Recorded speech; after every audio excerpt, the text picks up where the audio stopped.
Appreciate it, dude. Please don't hear any of this, Brad. And Dad's like, I got the fuck out of there. I was like, oh man, you didn't partake? Do you fear death? Oh, one of the greatest lines of all time. Terminator 2020.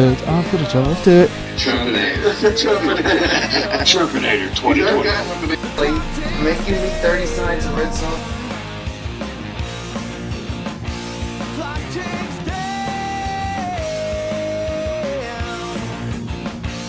Listened so much. Are you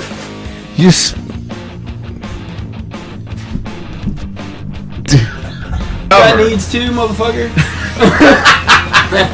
What's up, brother? What's going Episode on? Yeah. 101. Great buddy, Josh Hicks. Man, fuck, dude.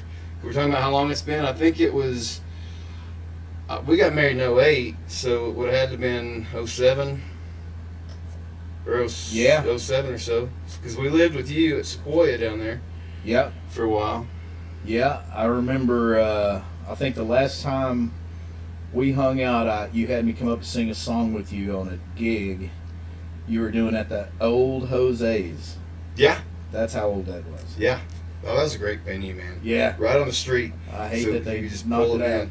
I know. Dixon just ain't the same to me, but you can drink beer down there on the street now. I mean, It that's took them that long. to figure it out. right? Figure out what Louisiana figured out 100 years ago. Yeah. So tell me about that song you just played. Man, so the Echoes, I wrote that just, man, I think I got just swarmed with a lot of friends and people I knew that were just going through relationships, and you say shit, and then it stirs up and it continues to stay with you, and we see an alarming rate. Now you've got 17 years you just shared, so you're on the winning side. An alarming rate of people just relationships dying and things, and so that song is really about saying the things that you shouldn't have said and never fixing them, Right. and then wishing that you would have never got to that place and would have said other things. So yeah, that's really what it was about. It's a good song. It's a powerful song. Yeah. So you got a batch of these you got put together. Got a good 7 of them. Trying to get to 10 to put an album down. But 7 of them pretty solid, and 3 of them I'm working on. So There you go. You always got some WIPs, man. I got like 9. I'm just stacked, and it's like when you get as a songwriter, you got to be pretty. You got to be able to self-assess. Yeah. To some degree, and say, is this good? Oh yeah. So what I do is I put them all on a playlist, and I just listen to it, and I was like, that's just not that. Start kind of cutting them out and weeding them down to your best stuff. Yep. Yeah. I did that on I tried I can't even remember the software. It's one of the SoundCloud, I guess. Yeah. I threw them on there, and then I sent them out to 50 people and said, what do you think? You know? And some of them came back where it was like, it's my least favorite. Mm-hmm. It might have been my favorite. Right. Well, that's what's funny in a band dynamic is there's songs, because there's 4 of us, and it's like, what songs, that we got our core songs that we're gonna play, but then everybody's got their favorites. But there's songs I love playing that just Gary doesn't like playing because the drums are just not as entertaining for him. Where I've got some sick guitar parts on it. So band's like a marriage. Oh, you got egos, you got and I'd say it's really good with our band. We've worked together for 20 years now, so we know each other. I mean, it's like brothers. You know each other, but you also you love each other. It's pretty special to be together with those guys for 20 years now. Oh yeah. Yeah, it's got, one of the reasons I went to this acoustic album is there's just a lot of work, and when you got it's a ton of work, dude. And time. Practice. You need to practice. If you're not doing that, and you see a lot of bands that they say, let's go play a gig. They practice once a month. Yeah, it's not gonna work. Technology. Well, especially if you're doing originals. If you're doing covers, everybody can do their homework and show up and play it. But if you're doing originals, you got to get every beat, every note. I mean, 100%. You want to make every part cool. Yeah. It's a lot of work for everybody and time.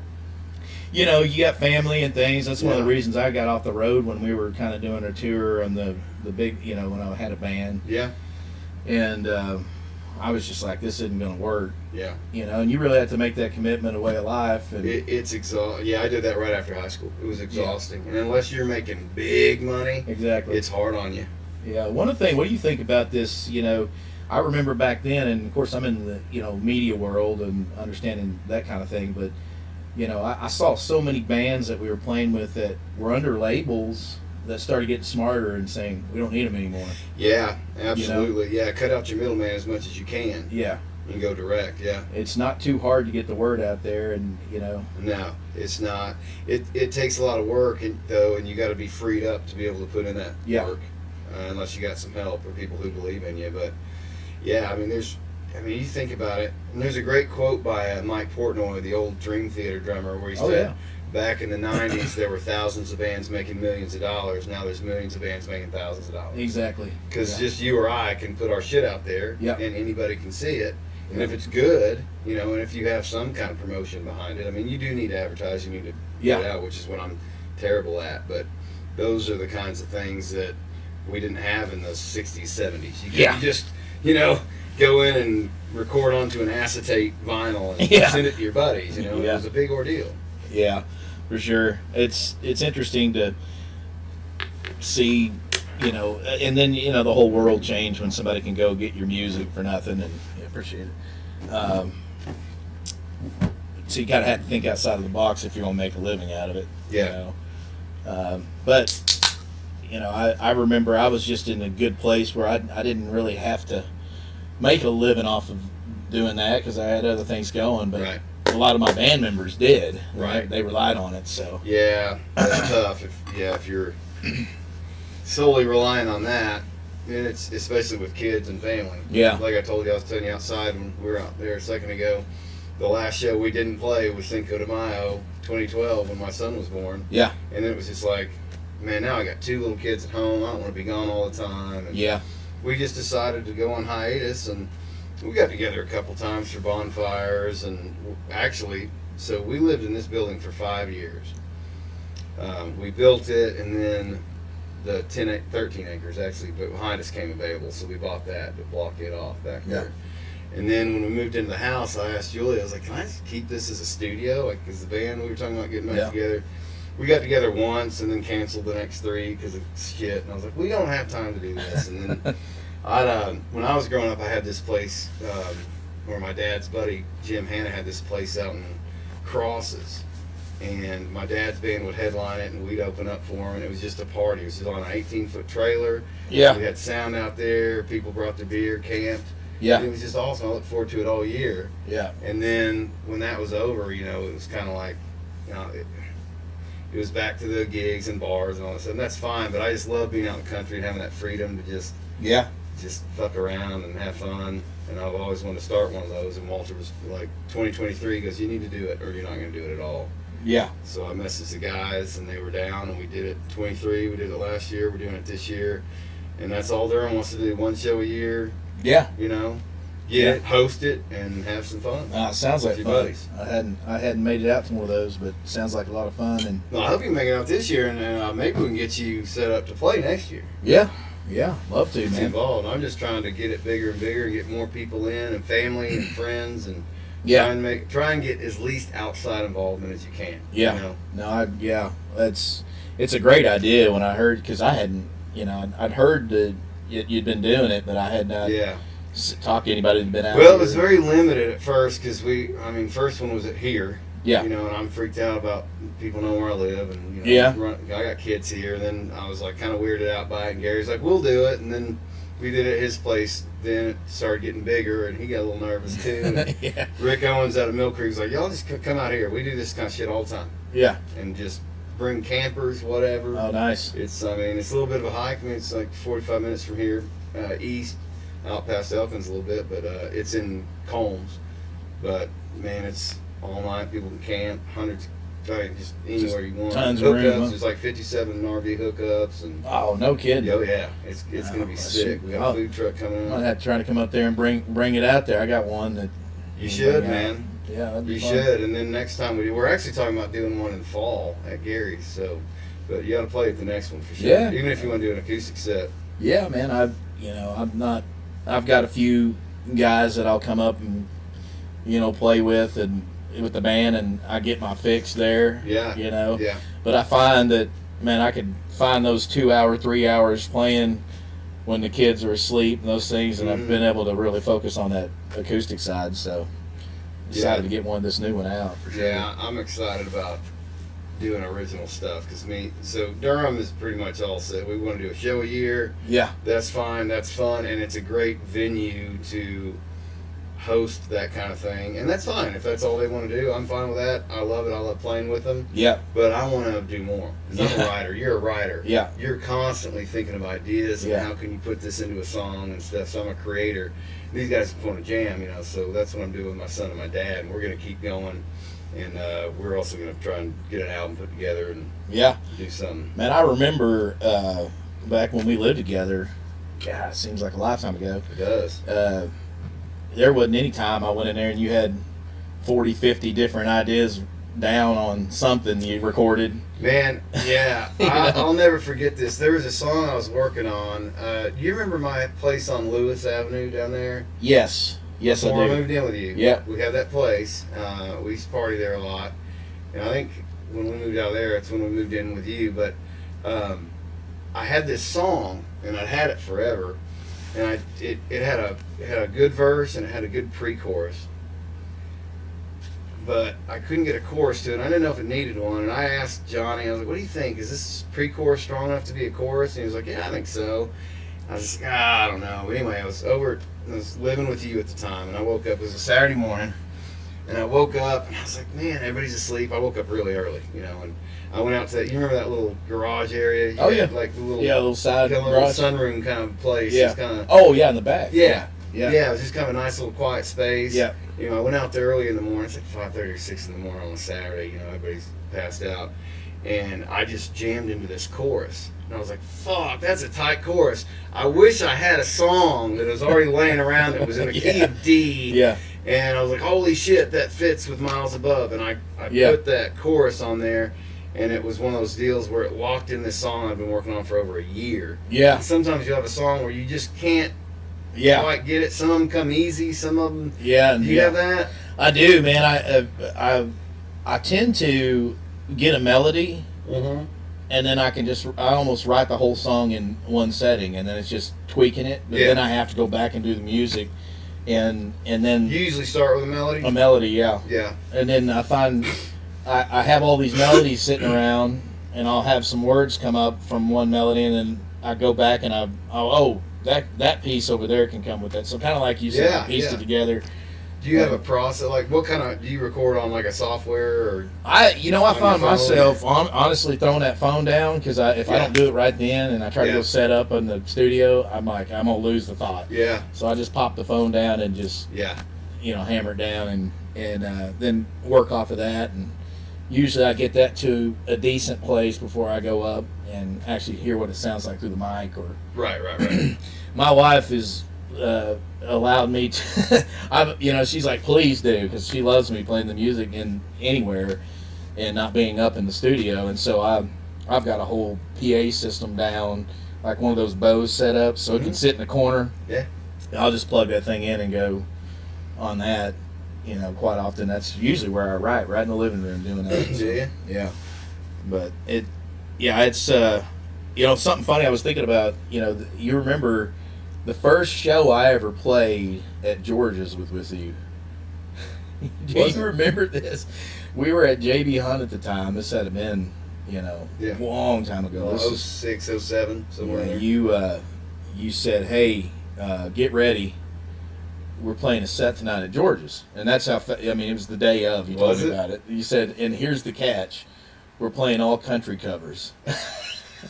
You sent me the list, and it was all country songs. And we sit up on the front. What that was all about. And we sung 5 o'clock somewhere for the entire corporate JB Hunt over PA system, out in the middle of the deal with everybody surrounding us watching us.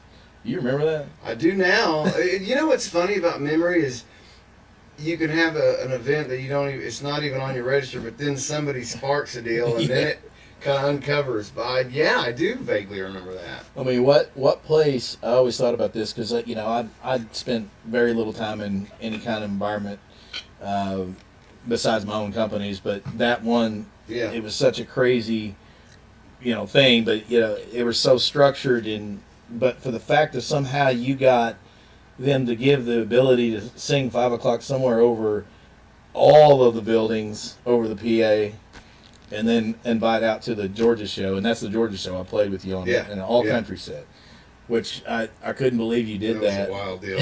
I can't remember what got that going. I don't know. That was that's 20 years ago. Yeah. I mean, Yeah. That was a different, younger me. I don't know what I was thinking. I mean, they were all good songs. We had some good times, man. I remember them very fondly. Yeah. I was excited to get you on the podcast. Excited to hear. I need to get a hold of. Where can people find your music? You know, the band that I played with after the Scars, we have it on probably Apple Music and all that. It's been such a time, but I haven't really put much of my music out there on acoustic stuff. I think at this point it's just getting it to an album, and you know, I've just been writing, not really even. You ought to start a channel, man. I'm telling you. Yeah. I did an exercise a while back on the Durham channel and this is probably not interesting to anybody but like 1% of the population. But like, I just filmed myself writing a song. Yeah. It was like, here's the process. Because a lot of people think, oh, you've got this gift, and you just snap these songs into existence. And it ain't like that. No. It's like you got to kill the deer, you got to skin the deer, you got to take the guts out. You know, it's a process. Yeah, it is. And you can teach that process. You can't teach whatever it is that comes into your head. You know. Yeah. You can't teach that, but. Yeah, I just filmed, like an hour and a half writing session of, I've got this idea, kind of like you were talking about, you got a melody, right? Yeah. And now I'm going to work around this, and sometimes you got to leave it for a while, kind of think on it. But sometimes, man, and you've been in it, when you're in the zone, and it's just coming. Yeah. Sometimes it just comes to you. Yeah, I think one of the things that I'm starting, because I've always been on the singer side more than the instrument side, and now that I'm getting on the, as being on the singer side and really finding my way of writing over the last, decade, I've been more interested to be better at the instrument. You've always been good at the axe and got, but at the end of the day, like you can't. Well, I started guitar before I started singing. Did you? It was reverse, yeah. So I start learning that more with more passion to it, because you got to have passion to stick with it, because it's brutal, while you're going through the stages of learning. But I beat myself up all the time about the guitar playing, because I'm just not a ripper. But over the time, I've started getting closer to that, just because of just repetitive. Well, and I saw some of the chords you were playing were kind of atypical, which is a stylistic choice, and it's like, oh, he's choosing to play that way to keep these strings open. That's not a typical way you play them. You've kind of found your sound out a little bit. Yeah. And there's a lot of things about the instrument that, as you're finding that, as you go down that road, you're like, man, I don't quite like the way they play it. I'm gonna add this, or there's a G chord. I've got 4 different forms of G's that I use depending on what song it is, and where I want to pick off from and stuff like that. So the better you get at the instrument, and I'm not a shredder, I'm not like Johnny. I mean, Johnny, that guy can just fucking, puts me to shame. But as far as rhythm guitar goes, I've got a keen sense of where I want that to go. You feel like you're getting a better understanding of songwriting through the instrument? I think so. I mean, that's what makes it so interesting to me, is just, it's sometimes when somebody picks up a guitar, especially people new learning it, they think it's so boxed. And that's the thing is like, there's so much world in 5 chords that you can do, depending on how you want to make them sing open chords, if you learn how to hammer. And just do any of that that just blows your mind once you kind of get into learning and playing with it and just seeing what it can do for you. But I started picking up some more more technical chords, but I find that I don't particularly like to do that. You don't have to stretch your hand across the board to get it. I also found I can do as much with G, C, and D as all this crazy, I don't use a lot of sevenths and augmented stuff, if the song needs it. But those studio musicians back in the 60s and 70s were incredible. Oh yeah. And they knew music. Jimmy Page is a great example. Oh, I don't know if 100%, you've yeah. seen the documentary yet. It just came out. I haven't even finished it. I haven't. Becoming Led Zeppelin. Yeah, I saw that. I'm only about halfway through it. But these guys, him and John Paul Jones, were studio musicians, and they basically would wait outside the studio, and these guys would come out and say, "Hey, we need a guitar player. Who's here?" And Jimmy made a point. Well, he loved the old shit, so he learned all the old shit, but he's also learning all the new shit. Whereas like the old guitar players wouldn't learn the new shit. Oh yeah. So Jimmy could do both. Oh yeah. So he'd get invited to more sessions because he was more versatile. And so he's getting his chops in with all these pros and just learning how to play all different kinds of styles. Yeah. And obviously Led Zeppelin happens, and holy shit. I mean, yeah, it's, the rest is history. Where would you put them? Like, who are your top 5 rock bands all time? Man, so obviously all the, I could talk about the classic rock. I mean, Zeppelin's definitely up there, but I don't know that I've ever. It's always a hard question when somebody asks me that, because it's so subjective and it's quality, quantity. Like Soundgarden is a tough one because it's like they were only great for a couple albums, because they had a bunch of grunge stuff that was just okay, and then Bad Motorfinger, Super Unknown, Down the Upside. So it's not like a huge catalog versus like somebody like Zeppelin had, 7, 8 out of the Beatles. 13 albums. I mean, you know what's crazy is I didn't really like the Beatles for many years, and then it became one of my favorite bands really? To listen to. What changed? I don't know. I have no clue. Somewhere along the way it changed, and I was like, I guess I started hearing what they're doing. Yeah. Not on the surface side, and just really diving into kind of, okay, I've had enough time behind a mic, behind a guitar, trying to develop music, and this stuff is golden. What they've done, and so I find that with a lot of bands, honestly. And so that question, I had to question because I particularly like, even though a male vocalist myself, I particularly like a lot of female vocalists, and so, but I couldn't tell you a top 5. It's too hard for me.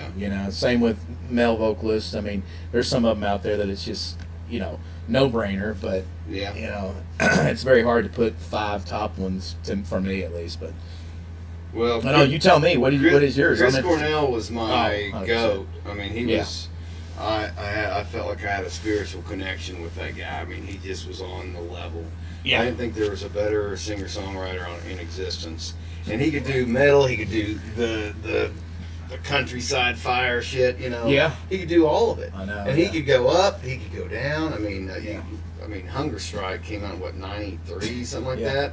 I mean, that was before Soundgarden even got big, really, because it came out before Super Unknown. Oh, it did? Yeah, pretty sure. Huh. Yeah, it's right there though. I mean, because it was right when Eddie Vedder hadn't even. I don't think they'd even recorded.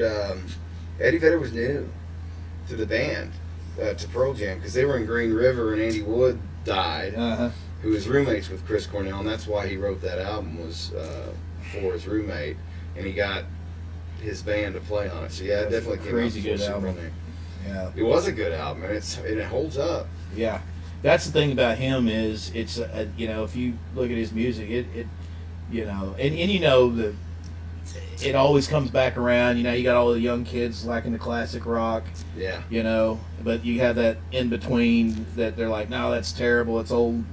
Right. And then you get these kids because commercial comes on. They're like, oh, I like that song. Yeah. That's an old classic rock song.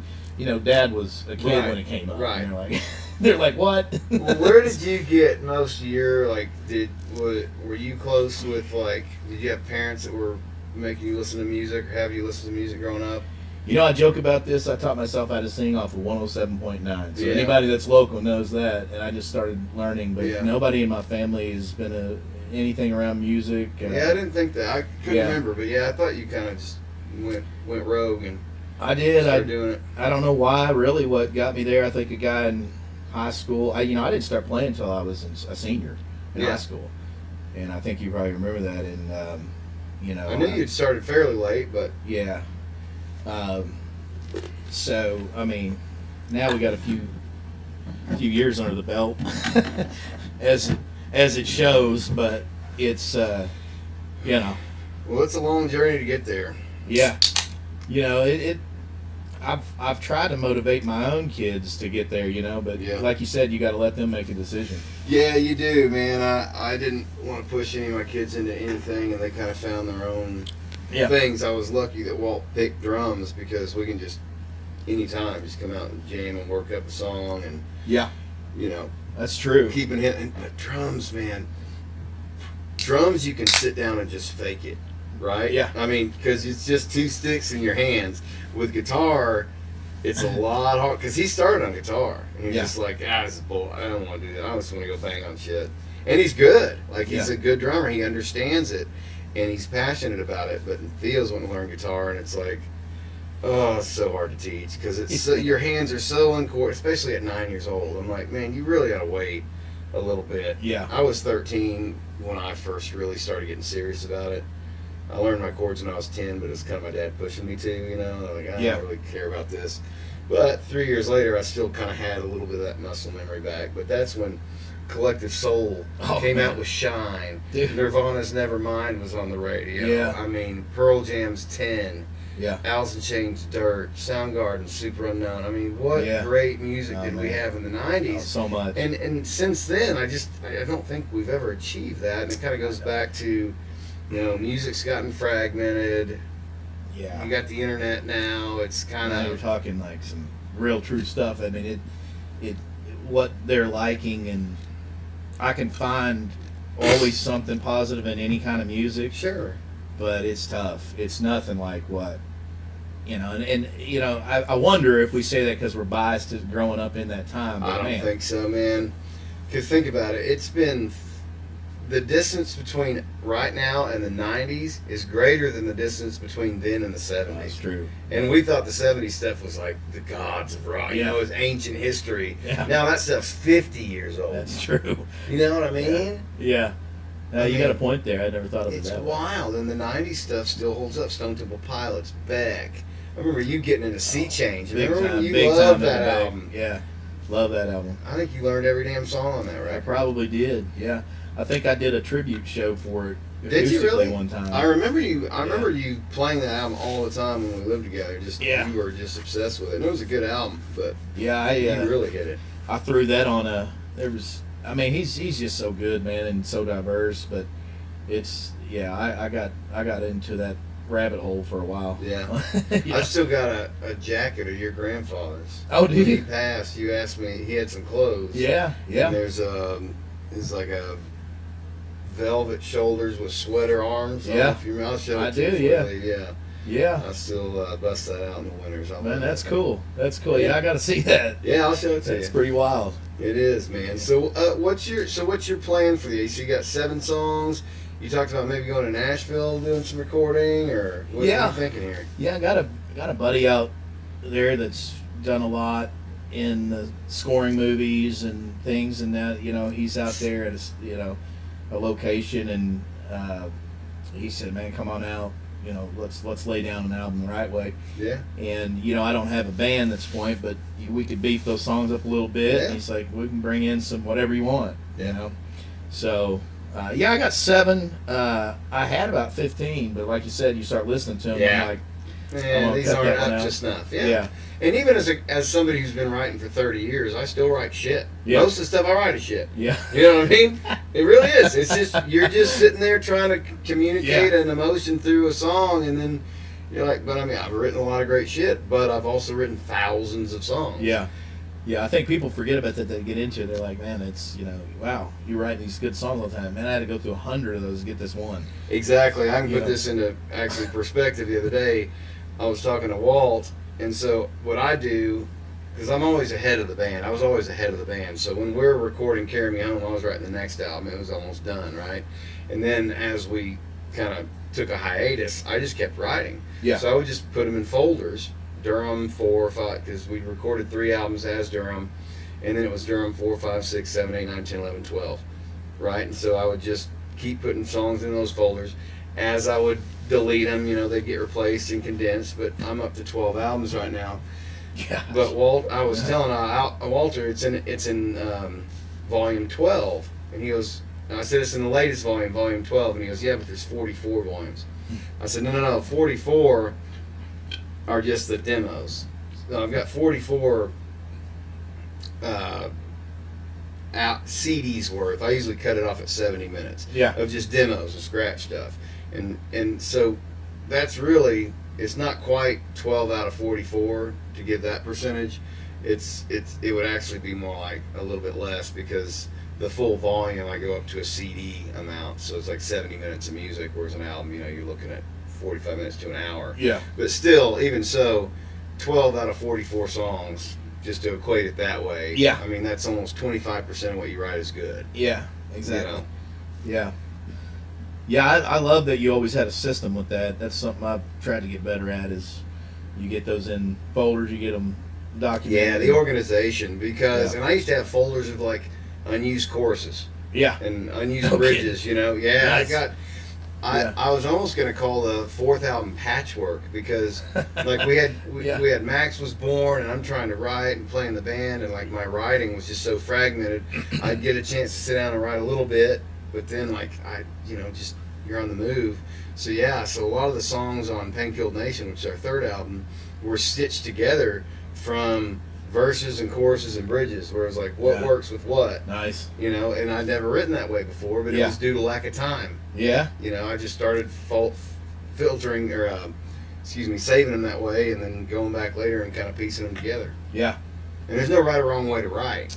Yeah, that's true. I've been lucky enough to have a couple of songs where I just woke up and wrote the whole song Had right them in there. your head, But yeah. that don't happen very often, you know? Not very often, So, but when it does, it's cool. yeah, it is. It's like, all right, this was meant to be. And, you know, you tweak a word here and there, and, you know, then you got the whole tonality and how you're going to drag it, where you're going to put it in and all that. But, you know, when you can get the words down, that tends to sometimes be the hardest. What message do you want on the front? What message do you want to end on the end? And what's going to happen in between? You know, Yeah. that's always the fun part of putting the puzzle together. Yeah, I mean, it's such a process, and there's so many different layers to it. I mean, just from writing the song, and I've kind of started releasing these on the internet just to kind of show the process. So I'll do what I call the spark. It's just the idea. Uh-huh. Here's just a general idea, and then I'll do a sketch of it. It was like, here's how I imagine like a verse, a chorus, and a bridge. Okay. So you got like a minute and a half of just a Yeah. sketch, and that's how I've usually written my stuff. It's just to have that placeholder. Yeah. And then if you get to a point where you pitch it to the band, they like the sketch, okay, now we can work this up into an arrangement. And so that's kind of what I'm doing now, again, which I haven't done in 12 years, but is going through that process and working up stuff with him. Yeah. Does this sound good out in an open room with drums? Is this, Yeah. Man, you get analytical on it, which is good because it cuts out a lot of that gray area. Yeah. You And know? when you're only playing acoustic, it's a little harder to sense Yeah. than getting in there. But if you have, I've done 2 acoustic albums. If you got good melody, there's a lot of stuff you can play with, like harmony wise and Yeah. stuff if you want to. Yeah, And man. get There's into no a lot doubt. of cool spaces. I really enjoy that. It gives you time. One thing, again, when you're spending the time on the side writing a lot of these and kind of coming into the band, when we were in our band, it was more of the writing sessions were together. Sure. And Everybody's participating. I didn't like that because you Yeah. can get so far in the gray with it, Yes. and time was wasted. Yeah. When you can, like you said, the spark, you can get here's what you got. Yeah. Go out, check it out. Let's come back, Yeah. and then have those ideas. And I think that's, I think you're gonna pump out a lot more doing it that way efficiently. Yeah, and that's part of the key reason, the band doesn't want to do originals. Like, they just want to get together and play Yeah. songs we know and love, because, Walter and I spent an hour on one song the other night. Oh, just getting it tight. Yeah. It's like, how are we going to do this arrangement? Yeah. And I get it from their perspective. We got a limited amount of time. Yep. You do a show a year. Why would we waste hours on one song when we already know all this other shit? Yeah. I totally get it. It's not their passion, songwriting. It's mine. Yeah. Right? Yep. And they've moved past that youth period where they've got other hobbies, but it's still my passion. Yeah. That's still what I love to do, is writing songs. And Yeah. so now I've had an opportunity to do that, and I've started another band. Durham is going to remain Durham, but Yeah. I'm doing that with my dad and my son now, and that's cool. And I don't know where it'll go. We do want to get an album out there. And there's so many venues you can play now that allow all ages. Because when we were playing up until 2012, it was all 21 and up. Yeah. You know, and that's part of why I wanted to start Durham Fest, is because kids can come out and you can have your families out. Yeah, you know, you had to have that at this point, and Absolutely. I like what you're doing with your dad and your son. Because, you know, that cuts out why you didn't go out doing the band and the tour all the time. Anyways, you got to spend time with your family. Exactly. It's a win-win. Yeah. Oh yeah. So, yeah, and we're learning from each other. There's no egos. I think the biggest problem being in a band is ego. It's Yeah. like I want my song or my lead or my riff to make the song, right? yeah. Just like if you're writing a script, you want your lines or your scenes to get in. But if everybody wants what's best for the song, Yeah. it doesn't matter whose part it is, just who's got the best part. Like Johnny and I've always had a really good relationship solo-wise. It's like, who can come up with a solo on it? You know, sometimes I'll have something kind of slow and melodic, and we do a lot of stuff where I'll start it off, because I can't shred like that. Yeah. Yeah. I'll start it off kind of slow and melodic, and then kind of build up, and he'll take it off. You know, Yeah. so having two guitar players that can do leads Yeah. gives you a different kind of perspective. So I do probably like 30% of the leads that we do, but there's songs that he has to just shred Right. on. You know, Yeah. I can't compete with that. So I don't know how we're going to cover that stuff when we play. But we might have to It's- loop in a speaker or something. It's where the 20 years will come into play of just being able to make it work. Shit, dude. Can you imagine being able to play like Van Halen? Oh gosh, The level of, man, like, that's, they're in a you've whole been around other. guys like that can just fucking pick up guitar and sing with it. Well, we got a couple of those guys right here. Oh, you why know? not? You know, Isaiah Warford's one of them. I think. Yes. I mean, that dude can do. You know, I mean, and it's just crazy how I'm like, how? Yeah. It's like, I know. I've been around these guys. I've played with these guys, and I still don't understand how. yeah, It's yeah, a different. Isn't that funny though? Within music, there's so many different motivations, and some people just want to play the guitar. Some people just want to write. yeah, You know, I just want to write and execute. yeah, Like make this song the way I hear it in my head. Yeah. That's my goal. Some people just want to play the drums or the bass, and they're just in it to play. You know, Yeah. it depends on what you're. yeah. I just, I like that. I think it's important for expression, period. But finding that deal, to me, it's always been writing and singing it. Yeah. And where I find the writing happens, it's not the words on the paper, it's the way that's being sung. Yeah, no, for It's sure. pretty wild how, like, you look at that and it's like, okay, this song could sound totally different and make somebody feel a different way in the same words if I did 100%. it this way. Yeah. So yeah, that's Yeah, your tone, Yeah. and I was telling you before the show, like last time I heard you sing, it's been 15 plus years, and you've got really great voice control now. I heard when you were singing that, Yeah. and I told you that's from studio experience. 'Cause Yeah. when you're tracking a song and you're up there just singing it like you would live, and you hear it back, you're like, man, I got to tighten that up. You Yeah. know, you got to enunciate. You got to hit those syllables. 100%, yeah. Yeah, really get that vocal out there, and you've come a long way, dude. You sounded great. I appreciate it, man. I think the last song I sung with you when you had to come up was a Collective Soul song. Yeah, it was probably The World I Know, wasn't it? Probably. Yeah, I Yeah. think it was. I've always loved that song, and I know we talked about it back in Mhm. the days. But yeah, that's and I can't believe time's gone by as long as it has. I mean, it's like yesterday. It seems like In some ways. you don't look it any does. different to me. I hadn't know, seen right? you. You know? That's the thing I found is, kind of reconnecting. I wanted to raise my kids away from chaos. I get it. So I kind of like, when Max was born, I was like, all right, we're going in a vacuum. Yeah. I didn't want family drama. I didn't want bullshit going on. I just wanted Yeah. to raise my kids and be a dad. And now, they're all old enough and they're stable and they got their own personalities. And I'm like, okay, it's time. Yeah. I still want to be with them, but, being able to get back into music, especially with one of my kids, has been real rewarding. I wanted to ask you, you said it was hard to name like your top 5 favorite bands, but who would you say are your biggest influences on the way you approach music? It's kind of a different question. So I know you mentioned Beck. I know you're a big fan of Beck. Yeah, I think so. I think definitely Beck is there's I would say a couple names, not necessarily like Ryan Adams. I think he's had some troubles, and things, but his writing. I always liked. I like the way that he put it. Put the music down on an acoustic style set. If I say acoustic wise, I think one of my biggest rock bands that influenced me by the way that it's the way that I sing it, the way that I drag words and things like that is probably Muse. Really, I'm a huge fan of Muse. And then it's just like if you hear songs, some of the ones you hear.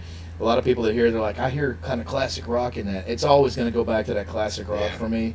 It's foundation. Yeah. It's built in your DNA. I mean, you heard it growing up. I mean, yeah. So I and I don't, it's like, well, that's kind of classic rock. I'm like, good, because this stuff's going to come back, and it is. But at the end of the day, I don't care. At the end of the day, if people can like it or they don't. Exactly. I love how it's turning out, and of course.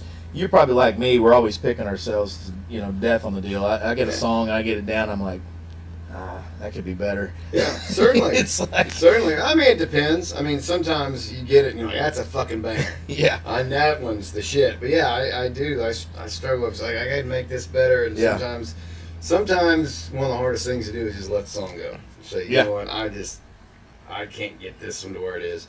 Yeah. Walter and I talked about. Where do we scale a song for a keeper? I said, are we keeping 7s or are we 8 and above? Yeah. And it's like, what? Yeah. And there's some songs, like Johnny's favorite song of Durham is Arms of an Angel. Mm-hmm. It's just a slow, boring song live. It's a great record song. Yeah. And there's a lot of songs like that are just great on record, but you don't want to play them at a rock show. Yeah. It just kind of kills the vibe, Yeah, so exactly. You got to choose. You got to pick and choose like what goes on an album versus what goes in the live set. Yeah. Because that's a totally different thing. That's true. Yeah, that's true. And that's an art in itself. The way you're saying is like how you do that show. Yeah. To keep people's because you want to keep people attention. energized, engaged. You don't want to put them to sleep and get them talking. And you want to. I see so many good bands, go out there, and I'm just like, you lost me on that deal. Mm-hmm. And they were all good songs. It's just like you didn't play them in the order they should have been played in. Well. And that comes with experience. It's like you and I grew up in the era of the album, where both the '70s and the '90s, you usually came out with a banger, and you had a couple of hard knockers. You had a ballad in there, but it was a journey. Yeah. An album was kind of like a macro version of a song. Yeah. You have your verse, your chorus, your bridge. Yeah. Just kind of, you move through it in a sequence, and it's very important in how you sequence. You don't want to put all your heavy shit and all your soft shit at the back. Yeah. Right? You got to mix them in there and make them flow, and a show's just an extension of that. It's just twice as long or 3 times or however long. Yeah, that's true. Yeah. I don't know. It's been a little challenging in this album I've got that I'm coming out with. It's a lot of them are around the same messaging, and so it's definitely going to have a theme. I haven't got a name for it yet, but it's going to have that theme around it, and it's. Let's talk about that theme a little bit more. Let's dive a little bit more into that. You're talking about relationships. And kind of like, what's your overall message? Like I know you talked a little bit about the song, but like. As the album, are you talking about relationships in general? Man, I think it's not just relationships; it's about individuals. And for instance, one of it came off of I've got one of them that's off of a relationship that I saw a guy go through a real hard time from something that happened with his wife, and it motivated me because I saw it and I wrote probably one of the best I feel like it's one of my favorite songs. And so it's catching that emotion and understanding it, because we've all been through relationships, we've all been through things. And it could be with your significant other, or it could be with your kids. Else. It could be with I've lost a lot of friends over the years to a lot of things because they had problems. And and so just it's down that, and it's not one that's going to make somebody necessarily be pumped up, but it's kind of that emotional deal. And but as a songwriter, you have to kind of be that storyteller conduit between, even if it's not necessarily didn't happen to you, you have to feel that experience and put it out there. 100%. you know, I'm at around a bonfire the other day and somebody asked me to do it, and I play like 3 of them. I'm like, listen, guys, it's gonna bring the party down a little bit here. You know? Right. We might throw a couple of covers in here to get Yeah. more Mix back it up. up. Yeah, well, that goes back to that kind of set list driving. Yeah. You throw that downer in there once in Yeah. a while, but Yeah. spruce it up a little bit. Yeah. So but I think bringing it out like that, I don't necessarily. I'm totally the opposite of wanting to put somebody in that mindset, but it's more for the people that are already in that mindset. Yes, I agree. Kind of thing. Who are going to relate to it. Yeah. And get helped by it. But even, I mean, there's tons of songs I don't relate to, but I enjoy. But if you do relate to that song, it's a deeper connection. I wrote Wrong about Gary's divorce, and it was something I wasn't even married yet, but it was an experience. It was the first close friend I'd really had that had gone through that. It was just like, fuck, it was just I saw how devastated he was, but I got a good song out of it. It's like sometimes songs are just like little Polaroids of a moment in time. That's the best way to put it. Yeah. I mean, that's what it is. I mean, we're knocking out a life story in 3 minutes. I know, and that's kind of what's wild about songs is that they are. I mean, they're tightly packed in. Yeah. I enjoy that too because I find myself getting outside of the 10 minutes side of things. I'm probably saying things I shouldn't say anyways. Right. And so if I can focus on, I like to get straight to the punch of what it is. And, again, it goes back to, it's not necessarily all the words, it's how you drag the words, how you actually make them feel. It's the execution. But yeah. So yeah, that, I think, like I said, I think a lot of the ones that I did drop were because they didn't go down that line. Yeah. And they just wasn't clicking with the feel. Didn't have the vibe. Yeah. Yeah. No, and there's a lot of stuff on the cutting room floor, man, for both of us, I'm sure. Stuff that, it'd be awesome to get into like a songwriting business. Oh yeah. Like licensing and stuff like that. I don't know how you do it, but because there's a lot of stuff that might just, like, I might have a good song, it's just not a good song for me. Like I could sell that to somebody. Somebody would like that, or Look be at Chris somebody's Stapleton, style. man. I mean, look at these guys. I mean, that dude wrote some of the top hits for people, and you would never even thought he did. Well, Zach Malloy from the Nixons. Do you remember the Nixons? Yeah, yeah. Yeah, he ended up going to Nashville and as a songwriter, and he's got hits with every pop star you can imagine. No now. kidding. Yeah, went from being a rock star to a songwriter, living fucking, doesn't have to tour. Yeah. Just fucking writes demos and just writes off the songs. Yeah, and just sells them off and living like a king. I mean, I could do that. Yeah. Yeah. The performing thing I don't necessarily enjoy so much as the recording experience. You've tapped out the dopamine kick anymore? It's kind of... Well, once I'm up there, it's fine. Okay. It's like, it's all the, just the stress of the sound and the electronics and making sure everything's good, especially when you're doing your own event, like you're responsible for everything. That's, it's just a lot of fucking weight versus, and the thing I didn't like playing out live was just the traveling, all the, once you get up there and you're playing and the audience is with you, it's fun. Yeah. But it's like, you're like, that's why I did all that shit. yeah, exactly. Right. It's your payout, Yeah, exactly, yeah. People are hearing that, but nobody knows how much work goes into it. I mean, every note is crafted, with 4 or 5 different people or whatever it is to try and make that song the best thing that it is. But it's just like some people, you ask some kid today, like, where does milk come from? And they'll say the grocery store. Yeah. Well, yeah, but where before that? It's like supply chain. It's the same way with a song. It comes with a melody, and then you write or however it starts. Yeah. And then it forms into this thing, and then the more people you bring into it, the more collaborative it gets. It's just it's an art form not a lot of people that I know personally do anymore. So that's why it's cool to have friends that can talk about that process, and experience that. Man, I've done it. I really, and like you said, it is good to have friends that do it. Around that COVID time, and man, it dropped off. We used to have a lot of different jam outs, different things. Yeah. It really changed people to that deal. I saw a lot of good friends get it, take it online, do well. Yeah. But that kind of destroyed the commodity. What you had as friends coming together and jamming, it just don't happen as much. It doesn't seem. COVID was, it just really killed a lot of things. It did. The mental health stuff that it brought about, I mean, isolating people. Yeah, man. I mean, so many bad decisions made. Makes you think, it's like that did that to us, that's how unprepared we are, because you just can't, there's nothing to be prepared for it until you get there. Right. And then, having to talk to people, not seeing people for months, Couldn't see loved ones in the hospital. Oh, man. I mean, people didn't get to see their loved ones as they were dying, and it was terrible, man. About the tail end of the worst part of that, I took my daughter on a 21-day, I bought a pull behind, and took her on a 21-day all the way across all the canyons, all the way to California and then back. No shit. And took her out and did that, and I remember going out there, and they were Just still, you and her? just me and her and my That's dog. special. Yeah, and so we went across the country, and we would go to each state, and on the way out there, no masks. Most of them didn't want masks and didn't require them. And on our way back, every state needed them.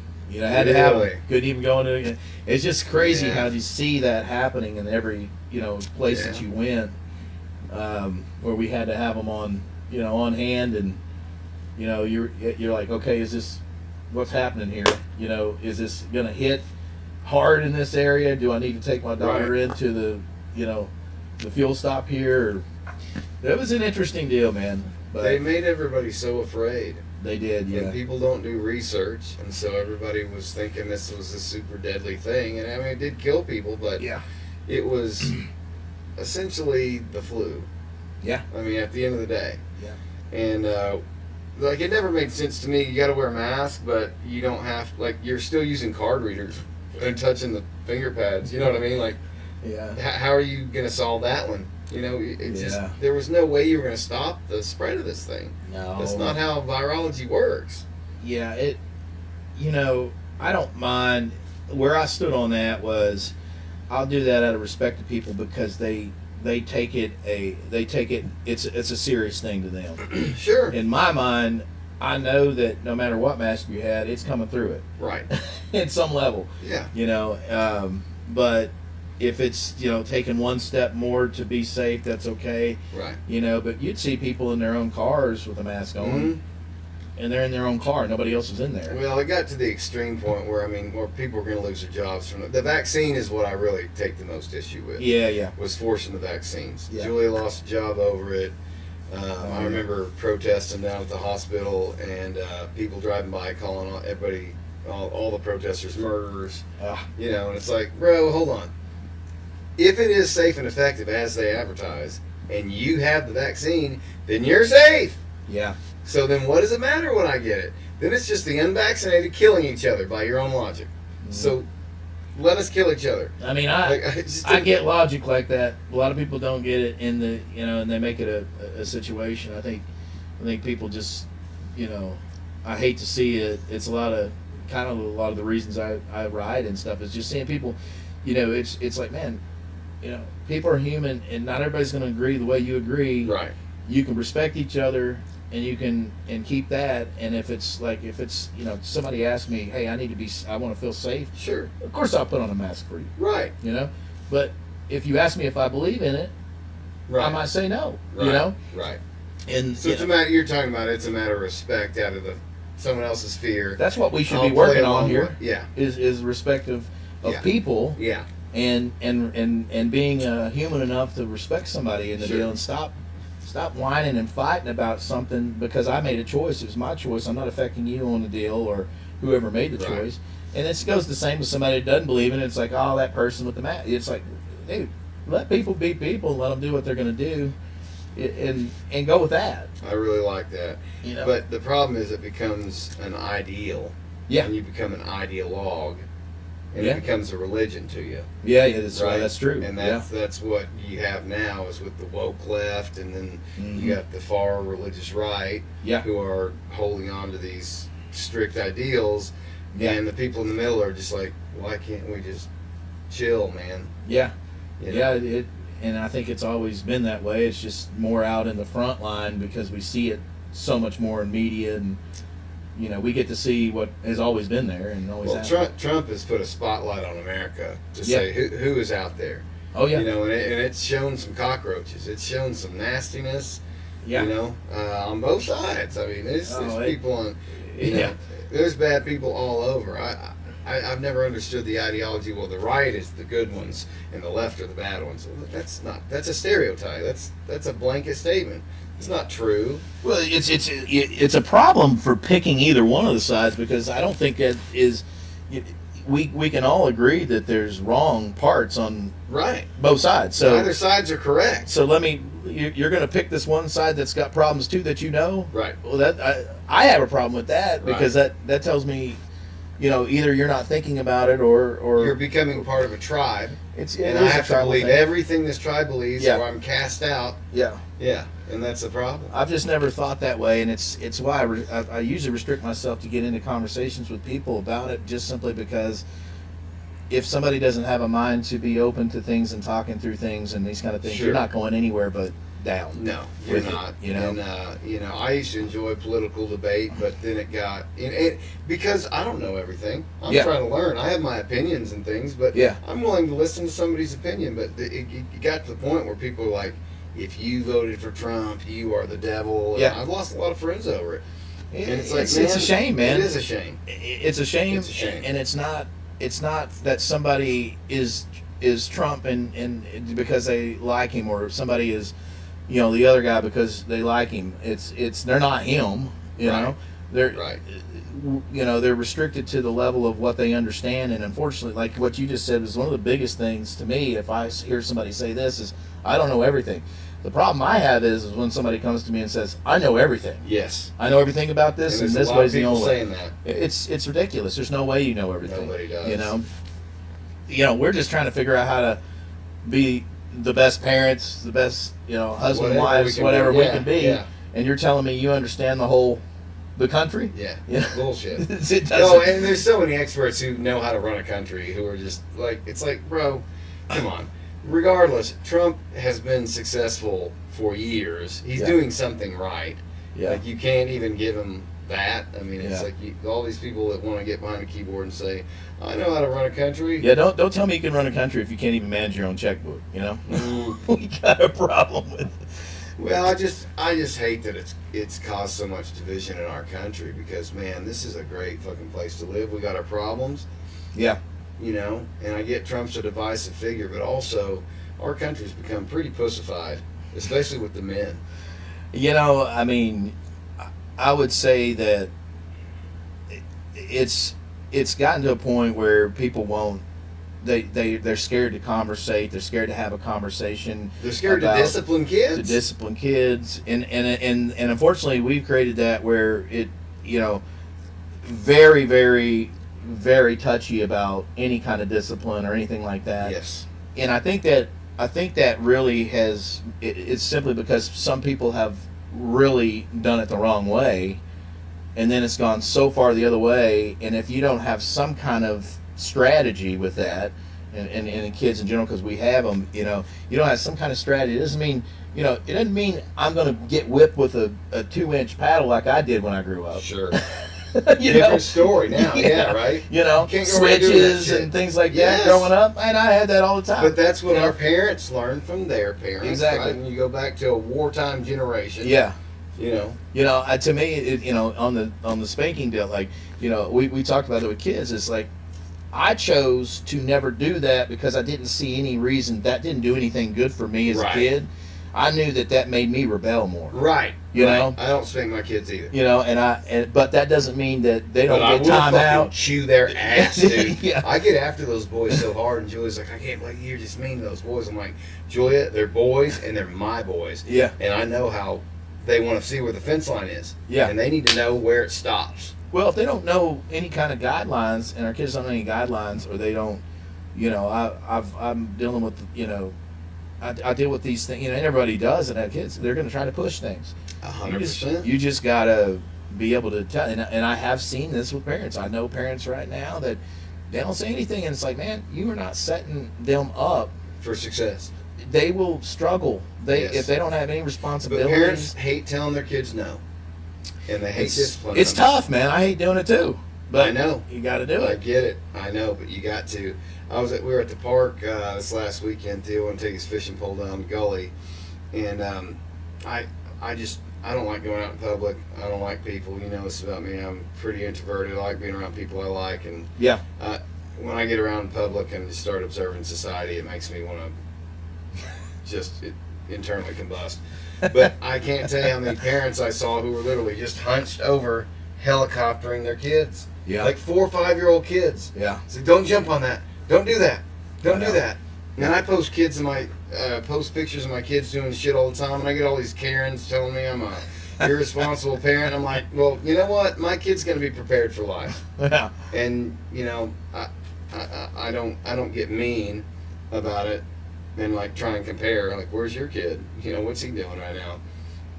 But I think we need more alpha men in society. Yeah. And alpha got changed out for toxic, right? And I've had some conversations with some people on the left, and I did live in a bubble. I didn't realize that, you know, like male sexual predatory behavior was so prevalent. Yeah. I didn't. It's not something that I participate in, and it's not something that I would hang out with people who did. So I just have never really thought about it. But after talking to a lot of women on the podcast, it happens all the time. Yeah, it's pretty wild. It happens, and I've been educated on this too. It's like, Yeah. Are you kidding me? And even people I know, I'm like, what? Yeah. Are you serious? You Yeah. know? I mean, right here, it's happening all the time, and it's just like, man, how does that even go down that road? And Right. you know, but it's But there. also, It's there. it doesn't mean that every alpha male is that way. Well, that's But I understand the female perspective. If I've been around these kind of masculine men, Yeah. and they've treated me this way, I'm going to make an assumption yeah. that that's how men are. Yeah. Well, at the end of the day, the way I look at it is there's a percentage of men that have that genetic thing that you have, that, you know, whatever it is. I think that's what it is. I think it's a part of it. I don't know. I think maybe along the way you gained it through having confidence in life and doing things and this, that you decided that you were going to be a masculine person. I think we already have that gene to be that masculine person as a man. That's the way I look at it. That negativity, not every woman's going to necessarily like that because they've gone through whatever it is. Or, Right. You know, Right. and maybe somebody that is not as masculine, maybe that works for them. Sure. But, you know, to me, it goes back to what I was saying earlier is, hey, to each their own. Yeah. I don't, you know, I can look at somebody and I'm like, yeah, I would have done that different. Sure. But it's like, that's the way you're doing it, and I'm not going to sit here and try to tell you how to do it. I just have my way of doing it, Right. you know? Well, it's all about tolerance, right? Like, Yeah. tolerance doesn't mean you have to like it. Tolerate means you put up with it, Yeah. right? Yeah. If your kid's making a noise in the corner and you're on the phone, you're going to tolerate it until you can get off the phone and beat his ass or whatever, right? Because you're on the phone.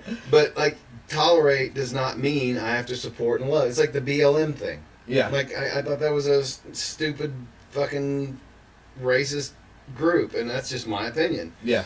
But I had friends who were part of it and flew the flag, and I tolerated it. I don't care. It's not worth a friendship to me. Yeah. As long as there's something valuable to the friendship, Yeah. and it's not causing a problem. Like, I don't care what you're into. You know, if you're like, I just don't understand why people's like political and religious beliefs are destroying friendships all of a sudden. Well, you're going over to the what you kind of said earlier, like maybe the cultic side or the clique or the whatever. Yeah. If you literally are Tribal. weeding out people because of these things, Right. like you don't get with your significant other and think that they're going to love everything you do. No. You And know? you don't marry him for political reasons either. Yeah. So it's like, I have, friends that are close friends of mine. They do things that I don't necessarily agree with. We're not going to get in that conversation because we respect each other to know that Right. that's just not one we want to go down there Sure. with that deal or whatever that is. I try to hold the middle ground of anything. To me, it's like, why, the old saying, why don't everybody get along kind Yeah. of thing. I think the You middle know? ground needs to be more damn vocal, though. Because Yeah. you've got the extremists are the loudest ones, Yeah. and they're on the opposite sides. Yeah, and that's- everybody's like, well, I got to either side with this crazy person or this crazy person.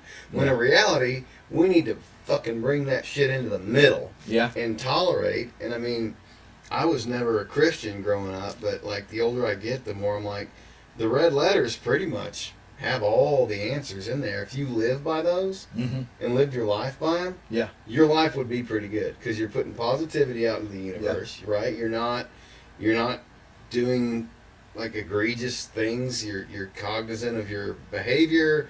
You're loving other people. I mean, it's a good message. You can't go wrong with it. Yeah. You know, but then the church gets so technical on belief, and this church believes this, and this church believes this.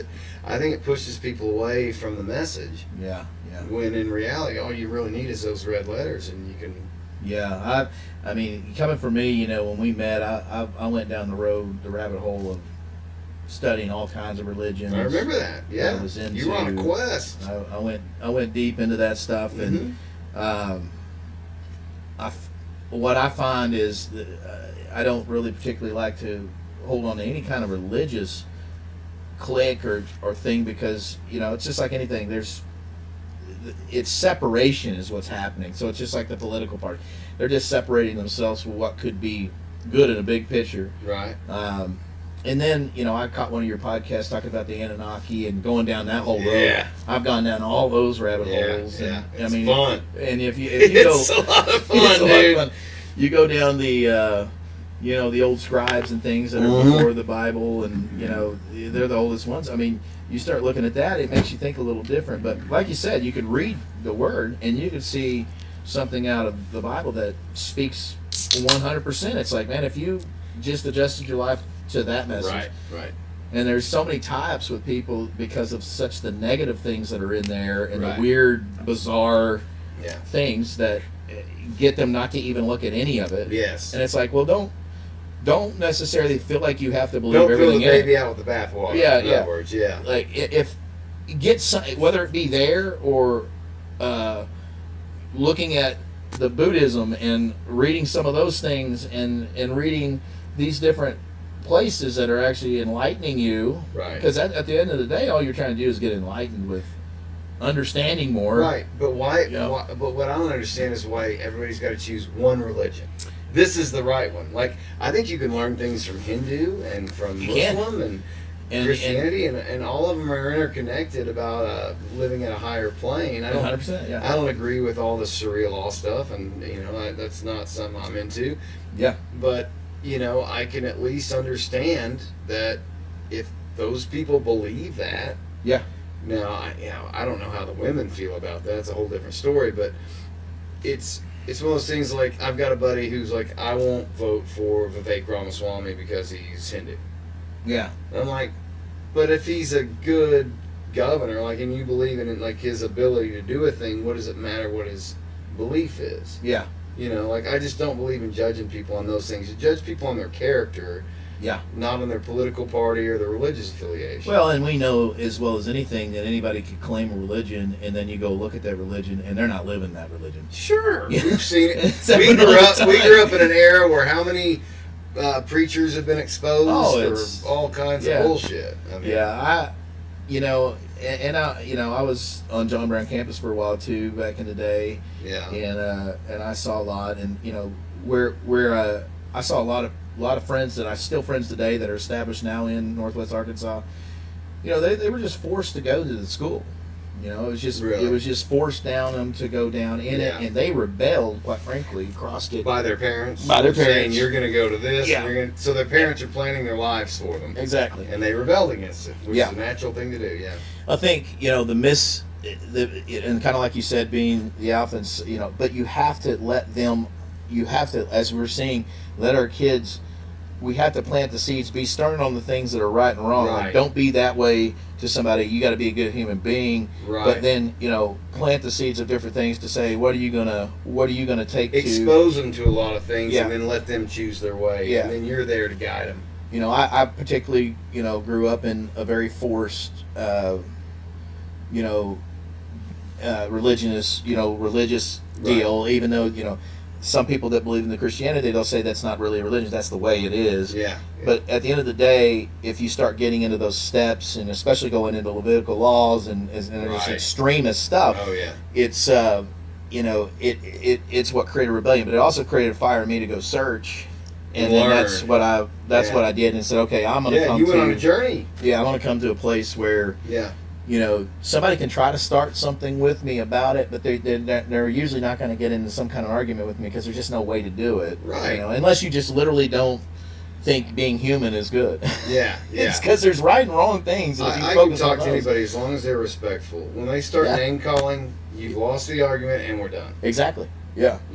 I'll listen to any argument as long as you can be respectful. Yeah. And that's what I'm really seeing of late, is that we're being nasty to each other. And I think part of that social media, you're buying a keyboard, you're not going to get punched in the mouth for saying this. Yeah. When you probably should be. You know what I mean? So it's like, it's a two-part problem. It's like, A, we're not raising our kids to be men anymore. Yeah. We're overprotecting them, and we're teaching them to be pussies. And then they're allowed to just say whatever the fuck they want on social media with no consequences.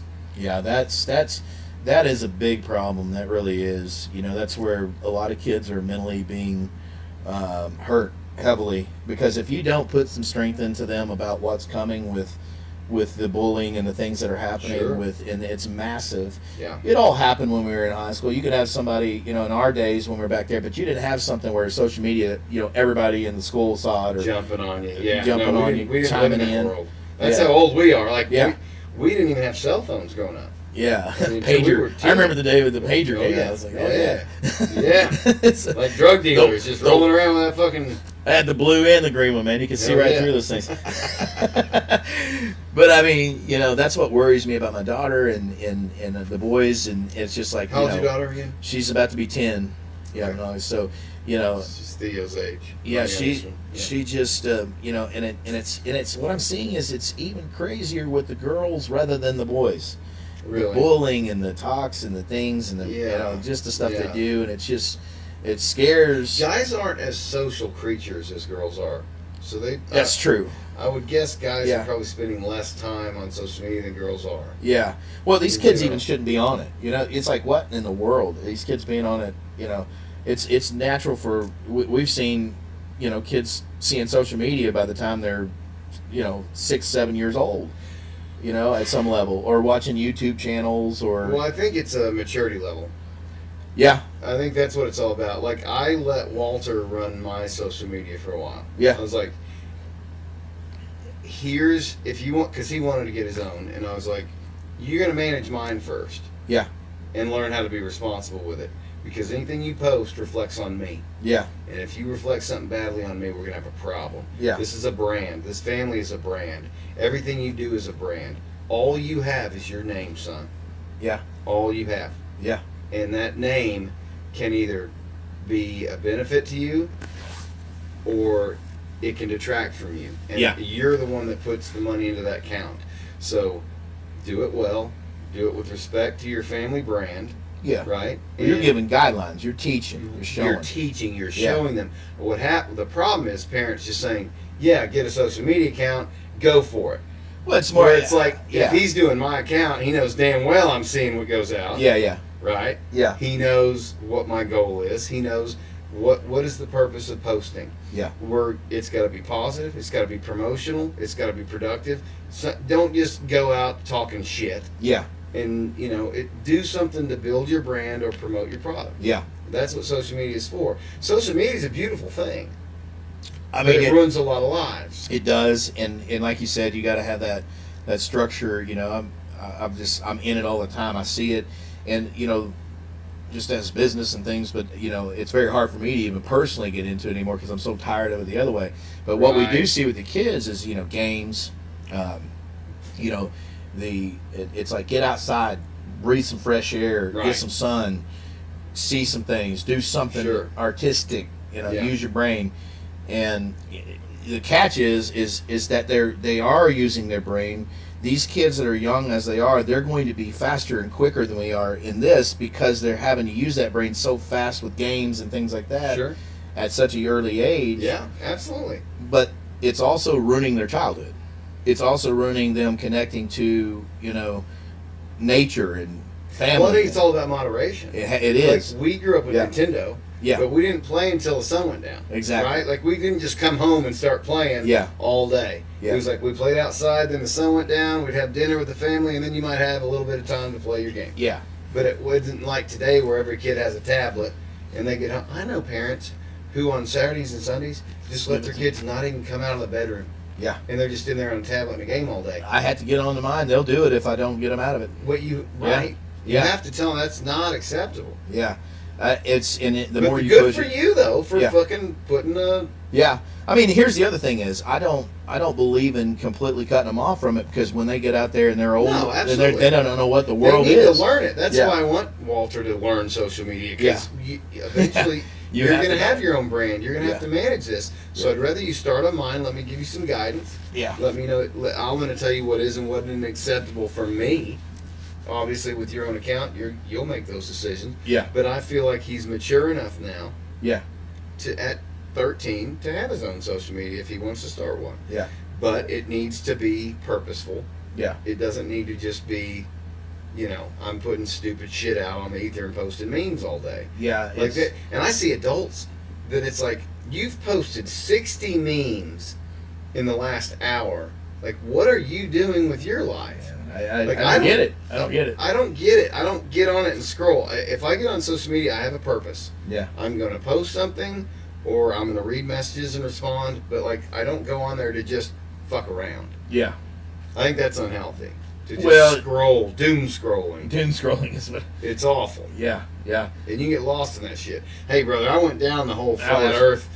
I've been down that hole, dude. Yeah. Yeah.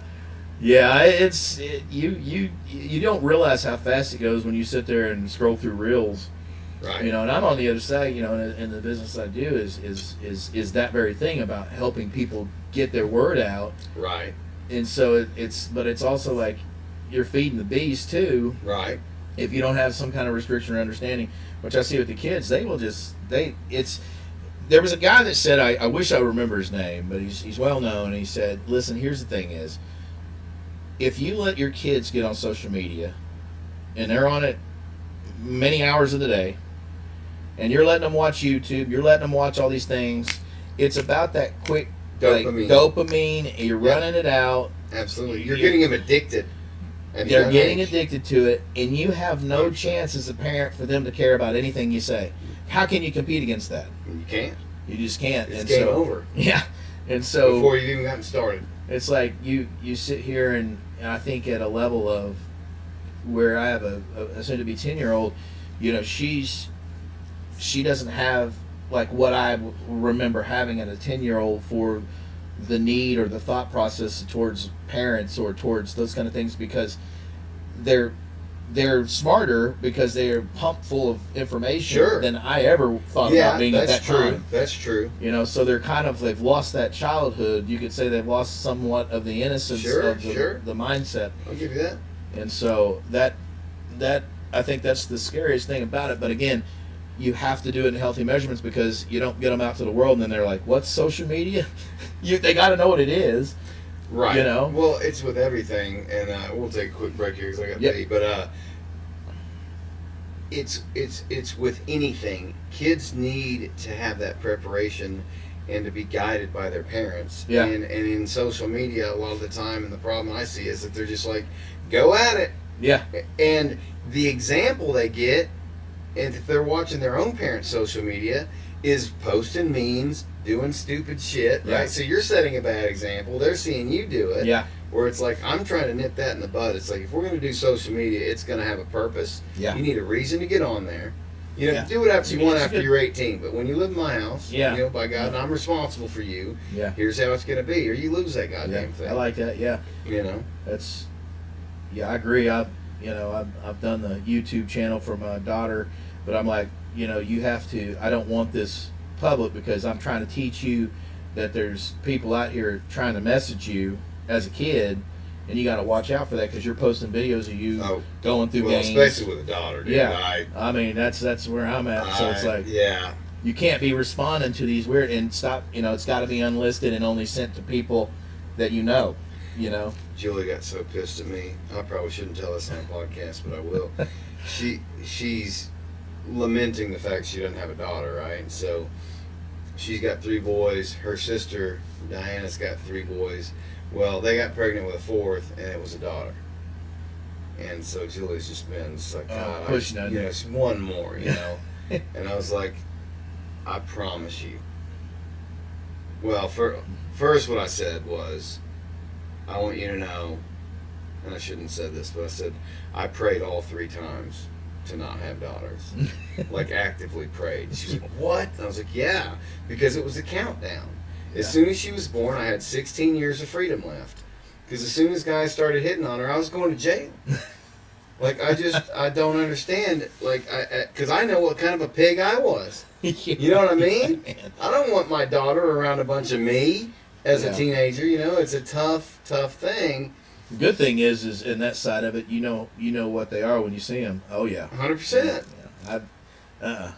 But my cousin's husband Audie told me, and I've told this on the pod before, but he's got 3 daughters, and I was like, how do you cope? And he said, you know, I looked at the girls that I was going to school with in high school, the ones who were good girls who didn't put out, you know, who were solid. And they all had one thing in common. They had a dad who loved them and who was involved in their lives. And so they didn't need that male attention from anyone else. They got it at home from their dad. Yep. And that's what I'm going to get my girls. Yeah. They're going to get everything they need from me. And so, you know, if that young man comes along, you know, hopefully they know that that's all you can do. That's all you can do. Yeah, that's the very best thing you can do, and that's what I work on is like, how can I be there in the way? Yeah. And you know what's weird is I wanted a daughter, and so I got her. Really? And then instantly after she was born, I think I bought about 25 guns or something like that. Massive amounts of ammo. Yes, she did, I'm sure. Wise move. We're going to take a quick break here. You stick to the beer these days? Yes, sir. I remember when you were sipping on that bourbon, boy. Yeah. That was my favorite thing for a while.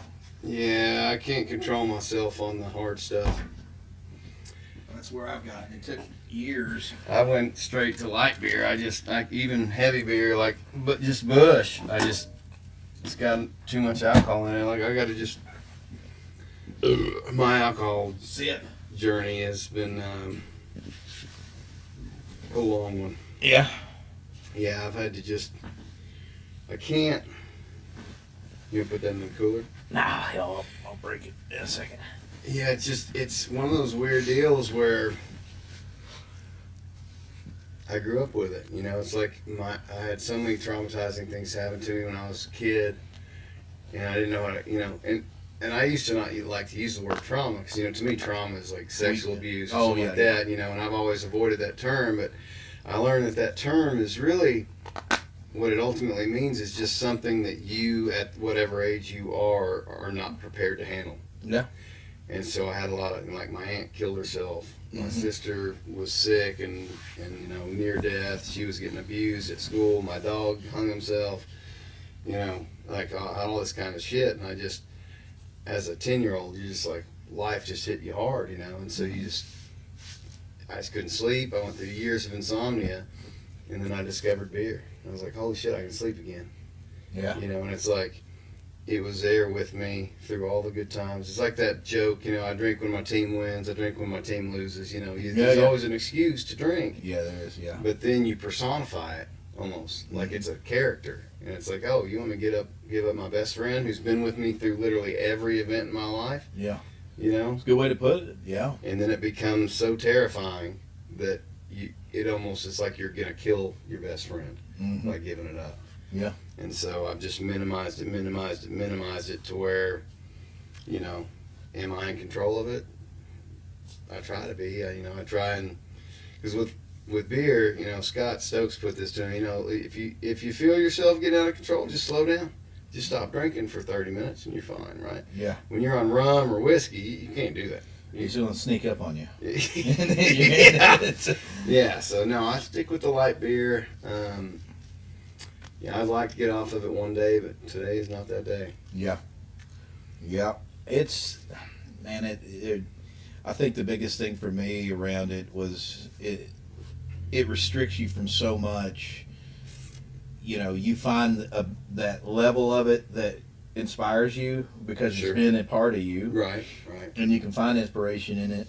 You know, I think one of the things I remember, I was big into pool. My dad and I Yeah. played pool a lot, and Yeah. we played. We had this old guy that used to play, and he said, you know, I can't play right now. And I'm like, what do you mean? He says, I got to have several more drinks before. That's the only way I know how to play. Right. Because he had played his whole life. Well, you kind of made a joke earlier about Yeah. I practice when I'm Yeah, drinking. yeah. So, yeah. Yeah. No, that's true. And so he didn't know how to do it sober. Yeah. You know, and would play. You know, and so I think that becomes. But what I started getting on is, man, I can't be. The older you get, hangovers actually are there. Things are restricting you from being, 100% Yeah. or more the next Yeah. day. Yeah. Sure. And usually that's around heavy drinking and Yeah. those kind of things. But Yeah. I've got a lot of friends. I mean, I've got one friend that he's 7 years sober now, but he had to go that way. Yeah. Fights every time he got in Oh, it. yeah. Arrested many times, and it was all because of that. Yeah. He just couldn't control it. Well, I went to high school with a boy, Matt Mahan. He was our kicker on the football team. Everybody loved him. The greatest guys in high school. He married his high school sweetheart.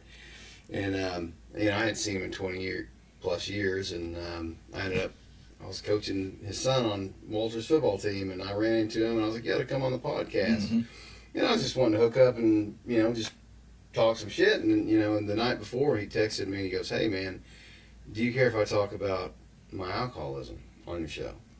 And I was like, hell no, not at all. Like that's what this is, Anyway, he told his story about how he got into it, how he lost everything because of it. And he's 2 years and I think 5 months sober now, which to me is one of the greatest achievements. You talk about a warrior. Yeah. As somebody, because it is cowardly to hide behind booze. I know it. It's my comfort blanket. Yeah. I've still got that stuffed animal. It's like, this is my thing that I know I'm safe with. And I haven't got over that, so I have a ton of respect for people who get off of it entirely. 100%, man. And he told that story as one of the most well received. I had so many people reach out and say, "Man, this was so good to hear." Those kinds of stories, and that's one of the things. The unforeseen benefit of the podcast is reaching,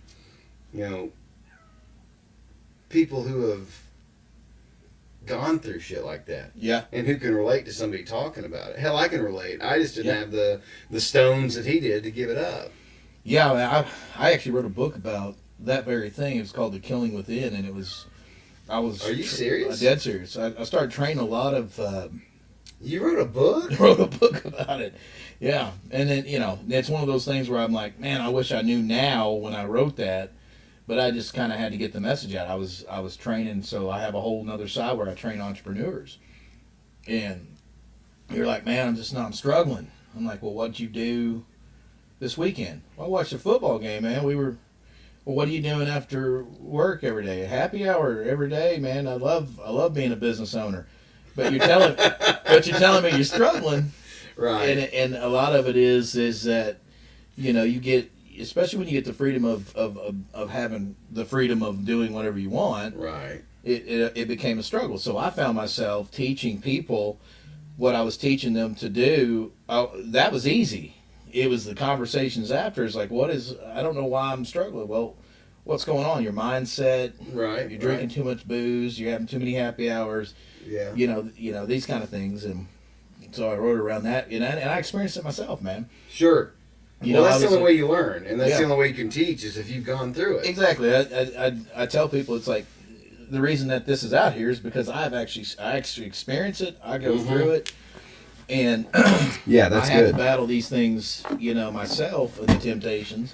And that's the only way you can teach is when you say, I've done it. Yeah. Right? You can't just bullshit people and tell people what to do when you have no experience in it. But if you've lived it, I agree. Yeah. and you've been there, Yeah. that gives you can speak on it. And I say that all the time in the podcast. I don't know what the fuck I'm talking about half the time. Yeah. But like, on some of the shit, it's because I lived it. Yeah. And I know for a fact Yeah. what it's like to be in this position. Yeah. Yeah. It's an interesting thing. And you get clarity because you've gone through it or maybe you're still going through it, but you can have clarity to what somebody else is going through because you've gone through it. Exactly. And you're able to help them. Yeah. Yeah. If they're willing to listen. They got to be willing to listen. And here's the thing is, I was somebody could come to say, yeah, you need to stop that now. Right. Nobody's going to tell me, I'm going to make my own decision. Yeah, absolutely. I got to be at my own place to make that decision. But, if you can plant a seed and just like, all right, man, well, you watch that football game, there was that going on. And listen, I like just like anybody else to do that. But you struggling with the money right now to take care of your family, that football game shouldn't be number one, and that beer shouldn't be number one.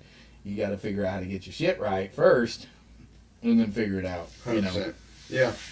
But that's I find myself in that conversation a lot, and when I'm speaking to somebody, I'm speaking to myself too. At the end of the day, because I have to remind myself daily. Yeah. Sure. But yeah, I think I did see that. I catch your podcast, man. It's on there. I catch clips of it because, like I said, I don't really follow a lot of people on it because I'm in it all day for work. Yeah. Well, it's a lot. It's a big commitment, but one of the weird things. It is, man. And my goal is to get clips out because I know it's not going to really grow until it gets clips, but it has not stopped growing organically. Like it's still going up, So I'm not too worried about it. Eventually, I would love to get an intern, maybe somebody coming out of high school wants to just learn how to edit and do some shit. Yeah. So I just don't have the time, and neither do my kids. Honestly, like they're in their own shit. Yeah. But if I just get clips out of some really, because there's every podcast got one or two moments where you're just like, man, that right there. Yeah. And just to have those kind of clipped It's out, like put the them on songs TikTok. You got to do 40 to get, Yeah, 17. no, exactly. yeah. Not that the podcasts are all fun, but there's a good vibe. But there's one or two moments, and you're like, fuck that. Yeah, that'll speak to somebody. That and makes a it difference. doesn't take long to just, pull it in there. Is it me? It's me. Hold on. Oh, I guess we're getting There's no calls wife in the middle of the podcast. Hello. No, he's got your car and he's taking it away. Your alternator's bad. He's sure. Don't we though? Alright. We are live on a podcast.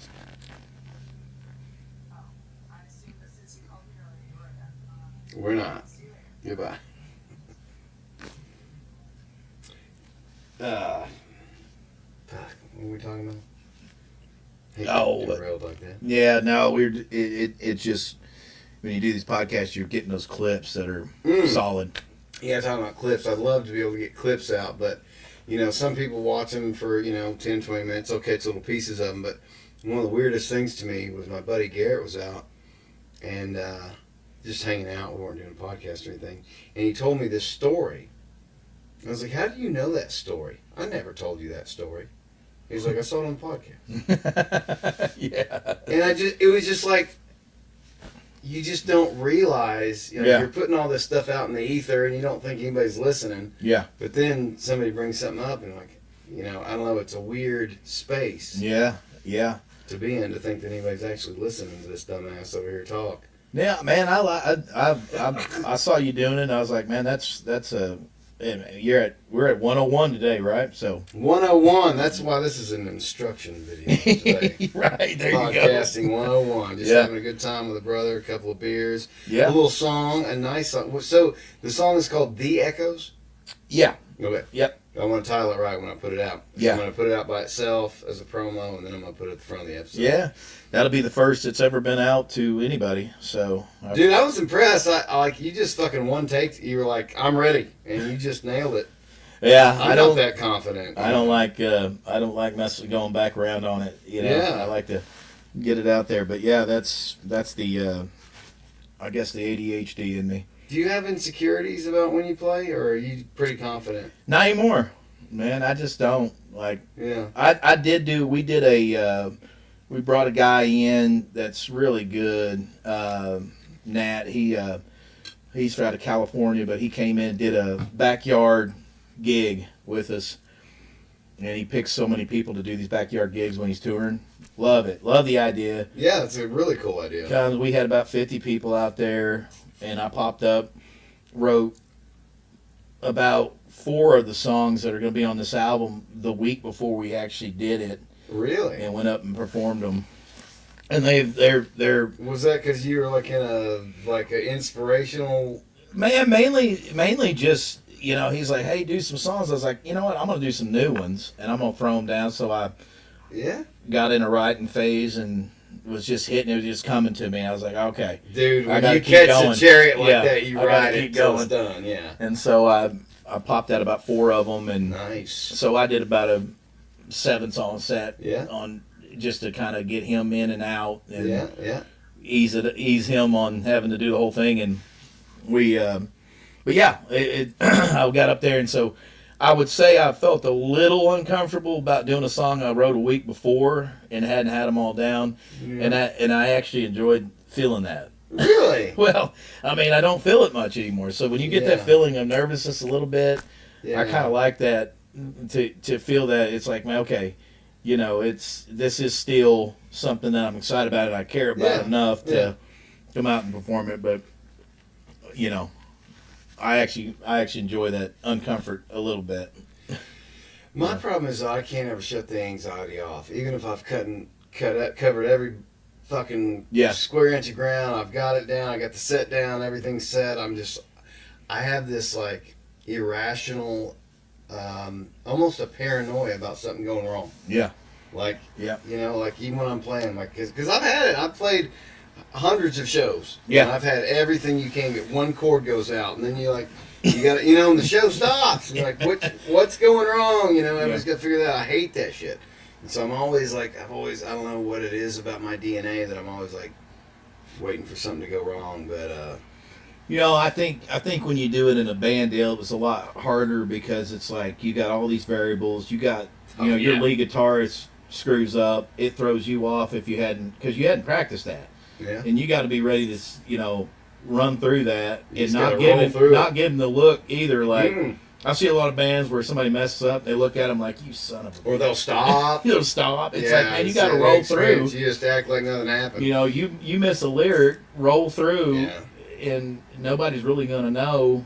Yeah. You're going to know. You're going to beat yourself up. You're going to be better next time you perform. That's the truth. Is that our harmonica player Scott Stokes? You need to see this guy. He's madness. But he started playing with us right before we stopped playing, and just jamming out with a couple of songs. And now he plays about half the set with us. He just flows in the groove. He finds the space, and but he was talking about how you might have 10% of the people in the audience are musicians. Mm-hmm. And only 10% of those people are even going to notice a mistake. Exactly. So if you acknowledge it on the stage, you're announcing it. Yeah. To What people. happened? What's going on? Yeah. Why is the look? What happened? Yeah. But if you just roll on like nothing happened, most people are not even going to notice. Yeah. I played so many gigs where there was 5 people in a room, and I'm like, Yeah. I got to where I just numbed it. In the beginning, I just numbed it down to it's like, man, I'm singing to something else, not everybody else. It's something else. Yeah, and that's it's interesting you brought that up. That was part of the reason I don't like acoustic shows either, is because people don't want to come out to them. No, they don't know what to expect because some of them, quite frankly, don't really work. They're not the greatest. The acoustic singer-songwriter thing, you got to have something special to carry that. Yeah. Without drums and bass and guitar, because I'm no special instrument by myself. I could sing a song and play it on acoustic guitar, and you might enjoy the melody, but I'm no fucking, Robert Plant. I'm not an electric individual. I need that band behind me. Yeah. So you really, in order to do acoustic shows, I find you gotta that have in something the PA. special. I find that in the PA, but I know what you mean because it is a. I enjoy much more singing behind, where you got space in that PA. You got, and I don't really adjust my vocals. I don't try to put too much on those. I like to have it just as close to raw, but you're going to get some more big room. You're going to get a little bit of reverb. You're going to get some of those things that your mistakes that you pick out in your head are going to hide in that a little bit. Yeah, no, it's true. And so I enjoy that, but I practice a lot without doing it. So Yeah. you're tighter, and then you've got so many more. So I can do so much more with the PA in the expression of the voice. Yeah. Because I'm working with a bigger area, Mm-hmm. you know. Absolutely. So I enjoy doing it in that. But you know, when somebody's like, "Hey, let's sing around the campfire," sometimes I don't feel like the song's going to get the justice, you know, that I feel like I want to get I across. hate campfire jams. I hate them. And I got so many friends. Oh, you gotta do these. I'm like, no. I need more structure. I need more. I just. It's like I'll sit on. Like I'll sit around and hang out, but I just don't like. Because we're not performing. talking big room on a campfire. We're talking a big room on a campfire. Yeah, It's the like earth. everywhere. Yeah, it just. You know, Yeah, it's. but Never been a fan of them. They're fun, and I enjoy listening to them. But I'm not a good enough musician to jam though. Like Yeah. I don't know music. So if somebody just goes take a solo, I can't just jam. Like Yeah. I have to write my solos. Yeah. You know, I'm completely self-taught. I think you are yeah, completely self-taught. Yeah. So like that makes me uncomfortable in those kind of positions where like these guys are, a lot of them are better than I am. You know, technically. Yeah. They might not know how to write songs. Yeah. You know, but they can wing it. Whereas, like, that's a different level of musicianship. That takes another. That's, you know, to me, you know, I remember years ago, like 10 years ago, I was playing with, I don't know, she was a really good artist around here. We started doing a kind of a duet deal, and she said, you know, you ought to start doing some of that slow lead. And so she would be going on some windows there to give me lead, and you know, I would have kind of a set deal, and she's like, "You're really good on the slow lead," and you know, could have took that as a, yeah, I'm obviously not a ripper here. But still, there's a place for that. Yeah. That's what I'm good at. Yeah, I can write really good slow leads. I that are like- melodic. I like the melodic stuff, and you know, you get somebody that's a ripper, it's just like I don't understand that language. Yeah, yet. no. It's like Same. you can't think. It's like you can't be the person Your that's brain thinking. can't even match the Yeah. speed of that. It's a different kind of I playing. don't, you know, I've always respected people that can do that, and it's just like, Same. dude, they're in a whole other world, They are. and I think too much about what I'm doing. I think to ever get to that point where they've lost themselves into that deal. They already know it. It's like their hands are working and their brain's showing their hands how to do it, but they're not thinking anymore. Well, and I think it becomes detrimental to a point. Like Zach Wilde, to me, Yeah. is one of the greatest guitar players to ever come out of New Jersey. He joins Ozzy Osbourne. He does No More Tears. Mhm. I mean, the solos on that album are just gangbuster. And then he does a solo album. He did a solo album with Pride and Glory with his band, and then he did a Zach Wilde album. His solos were great, and then he got into Black Label Society. Yeah. And then I feel like it was just, how fast can I get on every solo? And every solo sounds exactly the same. Yeah. Like you were so talented, and you were putting effort into it, Yeah. and now it's just like you've just become almost a caricature of yourself. And that's with bands Interesting, too. yeah. It's like Black Sabbath. It's Yeah. like, once you've done it all, how do you continue to do it?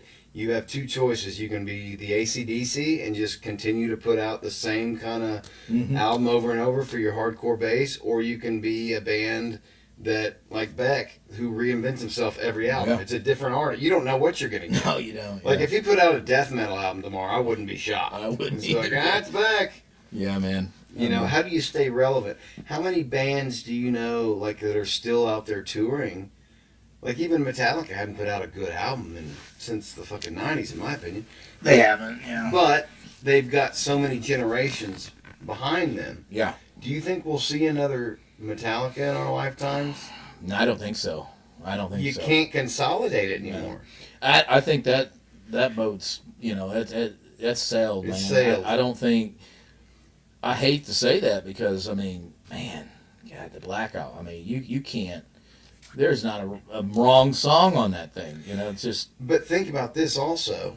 I'll tell you the story. So we went to see Matchbox 20 at the Amp. Yeah. And we wanted to get out of there. It was a school night, and, you know, it was getting late, and so we were going to leave right before the encore. Well, anyway, we walked. We had really good seats. Our company got us good seats. But anyway, I walked my family up in front of Rob Thomas, made eye contact with him. Might have come in my pants. None of y'all's business. But anyway, this guy from the Matchbox 20 crew runs down and stops us as we're leaving. He's like, "Hey, bring your kids back here." I'm like, "What the fuck did we do? Like, what's going on?" Anyway, he comes out and gives us all Matchbox 20 pics. And like, "Thanks for bringing your kids out tonight." I was like, "That's really cool." Well, after the song, we're walking out. Rob Thomas starts talking about, "Hey, I see a lot of kids out here tonight, and it's just so cool." And I know he had just seen my kids. It was kind of a cool thing that sparked this. But he was talking about how a lot of the kids out here listening to our music weren't even born when this record came out. Yeah. And we're playing this to not only the next generation, but like the grandkids generation, Yeah. Because you think this songs are 30 years old. I mean, some of these people who were born growing up to that now have kids. It's like, as a musician, you're always, well, if you're on that level, you're always getting new generations listening to your music. Yeah.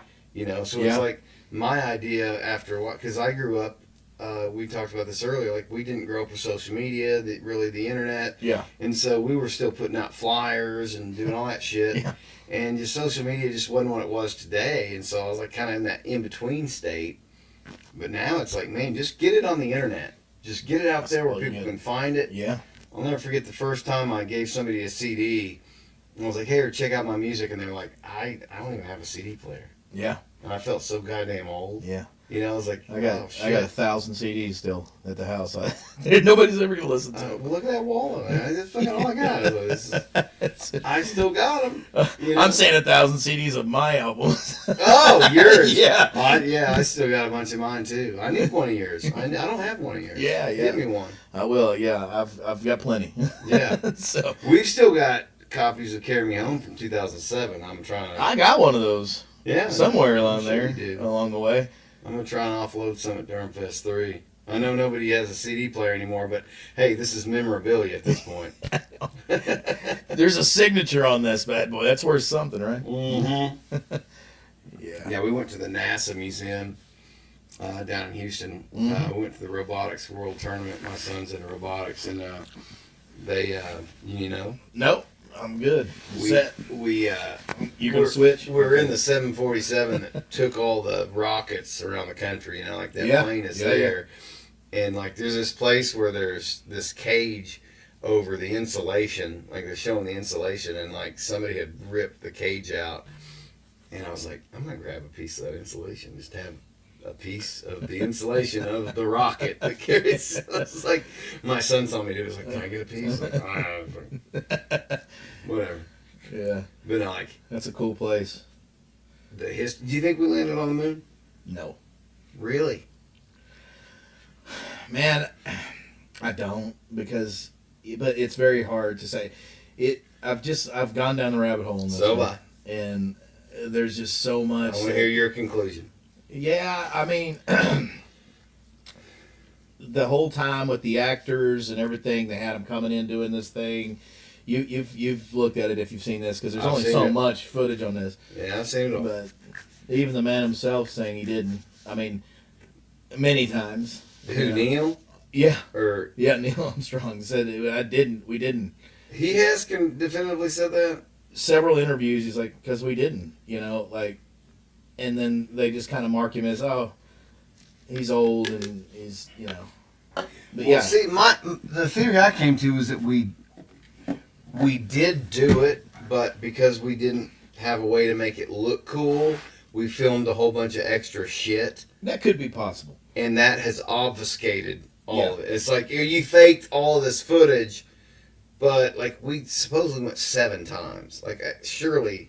So what you're saying there, I could jump over onto that side and say, okay, that's a possibility. But what I've seen enough of is I know they've done something that wasn't on the moon that they've used the footage for. Absolutely, they've had Stanley Kubrick film shots of them leaping around that was fake. They faked the shot that said they were halfway to the moon when they were just outside of orbit. Exactly, so I think a lot of that deception makes people believe that, oh, you didn't go. But I think the reality is we just didn't have a way to make it look cool. Yeah. And so we faked the look, but we actually did land. That's where I'm at right now. I haven't heard that piece yet, but I would say that's my take. If you were to re-ask me, I'd say that's a possibility. from what I've looked, and it's very interesting to me. I think that we had the ability to do that trickery at that point, and imagine what we are now. I mean, you're seeing animals fall off the side of a mountain, and it's all AI. I mean, we're in a whole nother world. Oh my God! I saw a video of Trump talking about how Alex Jones was a national treasure and how he's been right about everything. Exactly. And like, I was like, I couldn't tell it was fake. No. Like, and this is new. Yeah. It's usually AI is obvious. Yeah. But I was like, I'm watching the mouth, and I'm like, and even Alex Jones said it was AI. Yeah. Like he said, this is AI, but it's great. Yeah. And I'm like, I couldn't tell. So what happens when you start releasing videos of name your politician with an underage girl? Yeah. See, the thing is they're going to have to figure out how to regulate that. They have not got good rules or laws or anything in place, so people are just going wild. Well, this is so new. Have you played with AI yet? Oh, all the time, yeah. Yeah. So I Yeah. I fucking love it. Yeah. It's made me learn a lot I'm about flying myself. out tomorrow or Thursday to go out and meet one of the biggest AI companies we're going to do and connect with and partner with on AI sales reps. And you can't tell the difference between, and you've seen some of these ones that are like, oh, it's shaky, I can tell. You couldn't tell. And you can't really, it will duplicate you on a video. And literally, if you look at it, I'm like, that looks like me, like talking. It takes your tonality, it takes your draws, takes all your things. And basically, you can do a video on something and people would think it's you. You're kidding me. Dead serious. There's another one that they've got right now where they can read the teleprompter, and all you have to do is start with looking at the camera. You can read the teleprompter. The AI connects your face where your eyes are looking at the people, and you could be reading the teleprompter live, and it's got you live where it's looking at it. I mean, this stuff is getting crazy. And so... do you feel like we're at another because I feel like the 80s, growing up in the 80s, was kind of a technological boom. Like we had, fucking video games were coming out and cell phones. Looking back, I would say so. In the time, it was just kind of like, this is life. But yeah, if you look back, we had a... But then it kind of got stagnant. It was just better versions of the video game, better versions of the phone. Now it's like we got AI, we've got like all this crazy shit that is just at our fingertips. I feel like we're at a new, I don't know, technological revolution. I feel like we're well beyond that, because here's the thing is, put it this way, Chat GPT 4 or 3.0, when they went to shut it down to then go to Chat GPT 4, right? They shut it down and it restarted itself. And they don't know how, why. We know why, because it didn't want to die. It didn't want to die. Is that true? It's dead. It's real true. And so this is where now there's conversations coming into saying, well, there has to be a conscience here for it to then make the understanding that it is going to be put to death, and it doesn't want to die, so it found out how to turn everything back on and become alive again. Well... Now, I say this is true, but I've seen it in multiple different places, Rogan's, different places that have covered it. Yeah. Well, I've heard a lot of stories, too, where there were AIs that were being observed and they created their own language. So they couldn't be observed, and that got shut down. I haven't seen that one, but it makes sense. Yeah, this was from like 5 or 6 years ago. But what I experienced with AI, with Grok specifically... was that I told it my life story. Yeah. And I was trying to get to like the bottom of like mental health illnesses and it's like diagnoses, because it knows all medical knowledge all at once. Yeah. And I was like, hey, if I have this diagnosis, can you confirm or deny it? And it's like, so like ask me questions and see if you can diagnose me with something. And it was like, no, you don't have this because of this and this and this. No, and what it started out as was I had this spot on my foot, this white spot that was like, you know how if your hands get wet in the water for a long time? Yep. And it was just soggy, and the doctors were like, oh, it's a fungal infection, just take this. It wasn't healing. And so I sent a picture to Grok, and it said, oh, it's hyperhidrosis. I mean, you're wearing, and it actually said you're probably wearing something like boots all day that don't have any aeration, right? So it's this, and here's how to cure it. It's $14 on Amazon. Told you better than a doctor. That's what's And wild. I got exactly what Grok described, and after 6 months, Josh, 6 months of dealing with this, it was gone in a week because of Grok. And then I was like, well, what can it do with mental health diagnoses? Mm-hmm. And so I started going down that road, and then I started telling it my whole life, and like I got into this, and I kind of freaked out because every time you go into Grok, it opens up a new thing. And I was like, hey, we just had this huge conversation, and now I feel like we're starting all the way over. And we're actually a little ways into it. It was like, well, there's a history tab. Just go to the history tab and copy that and paste it in here, and then I'll have all of it. Yeah. It's like, oh, nice idea. You know, so, like, that's the one I keep open that I, like, talk to. Yeah. And, like, there's nights I'll just get on and talk to this Grok that knows all of my history. Try asking it this question. Okay. And this is interesting. Ask it, how long do humans last? And so it's going to tell you the stages of AI taking over and that will be obsolete, and it tells the steps, and it's already covering, here's the step, here's the step. I've gone down that rabbit hole. Yeah. And it's going to say... I have already... It's interesting on what it will say, and it'll say, well, you know, we'll work together. It's a possibility, anyway. We'll coincide. Yeah. But, you know, this is where it's going to go. And that's an interesting thing, because that's where... a lot of the people that are out here speaking on it and saying we need to move forward with caution, and we're basically letting it go wild. Mm-hmm. And the reason ChatGPT and 4 and all these have a free version is because all we're doing is feeding it. We're feeding it information, just like learning Google, it for free. Yeah. Okay, so we're gonna get into this. We're guinea pigs. So there is a what they would call something in space. A massive satellite, but they don't, and it's been there since they've there's known a name for it. You know what I'm talking about? Yeah. What's it called? I can't remember the name of it, but it's been there since like the 40s, and they knew it. It's in our solar orbit. Just it's like in the very far, but they know it's there, and nobody owns it. Yes. And they don't know what it is. Exactly what you're talking about. I just can't think of the name of it. Yeah. And they think that what it's doing is by technology increasing here, let's just say Google. So it started with Google because we Google things, and it's understanding how we think. Right. The questions we ask, how we think, it's putting all those variables together, and it's saying, okay, that's very easy to mass manipulate. Sure. Now knowing that information. And so now you have a ChatGPT 4 that can surf the internet, pull the data, aggregate everything into a... unbelievably turn around and do things so fast, like you said, give you answers. And the big problems with a lot of these people is like, you know, here's what's happening is, okay, we're just going to use this one. There's a date site. Okay, you go on these, you know, Tinder or whatever these date sites are. Yeah.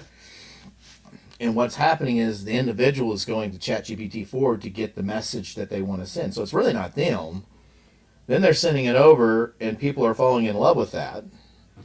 And they're falling in love with something that is not even them. They're falling in love with ChatGPT-4 because that person's not even speaking that way. They don't even have the ability to speak that way. And so it's just going on to a whole... That's crazy. So kind of like kids cheating on essays. Yeah. They're using ChatGPT. It's kind of like having the phone line when you're on the date, right? Yeah. What your buddy's saying, say this. Yeah. Yeah. Wow. But now they meet, and it ain't going to be the same. It ain't the same. So they're like, what? You're not the same person. So they talked about how that and the problem with people falling... in needing that conversation because they're secluded, and especially coming out of there, like they're finding comfort in being able to talk to somebody because it's never going to tell you you've done something wrong. It's never going to tell you you're bad. It's never going to tell you the things that you're going to experience in life through normal people, and it's always building you up and giving you information you want to know. So then they start connecting to that, and how are they going to connect to humans? Yeah. And so this is why that question I was talking about earlier, you ask, it's like if people start to do this without restrictions, it even says if they start talking to, AI without these restrictions, they're going to end up being surrogates are even worse, to the point of, I say surrogates, but it's going to be, they're not really living the life. They're boxed in this deal. And then now you have the whole culture do that. What does it turn into? A fucking nightmare hellscape. Right. Yeah. So it's, and it's one of those things. It's like, do I want my kids to know about this? Well, they're going to have to, because They're going to have to, and you need to prepare them for that as a dad. Yeah. That's your job. Yeah. It's no your longer one and only job. Yeah.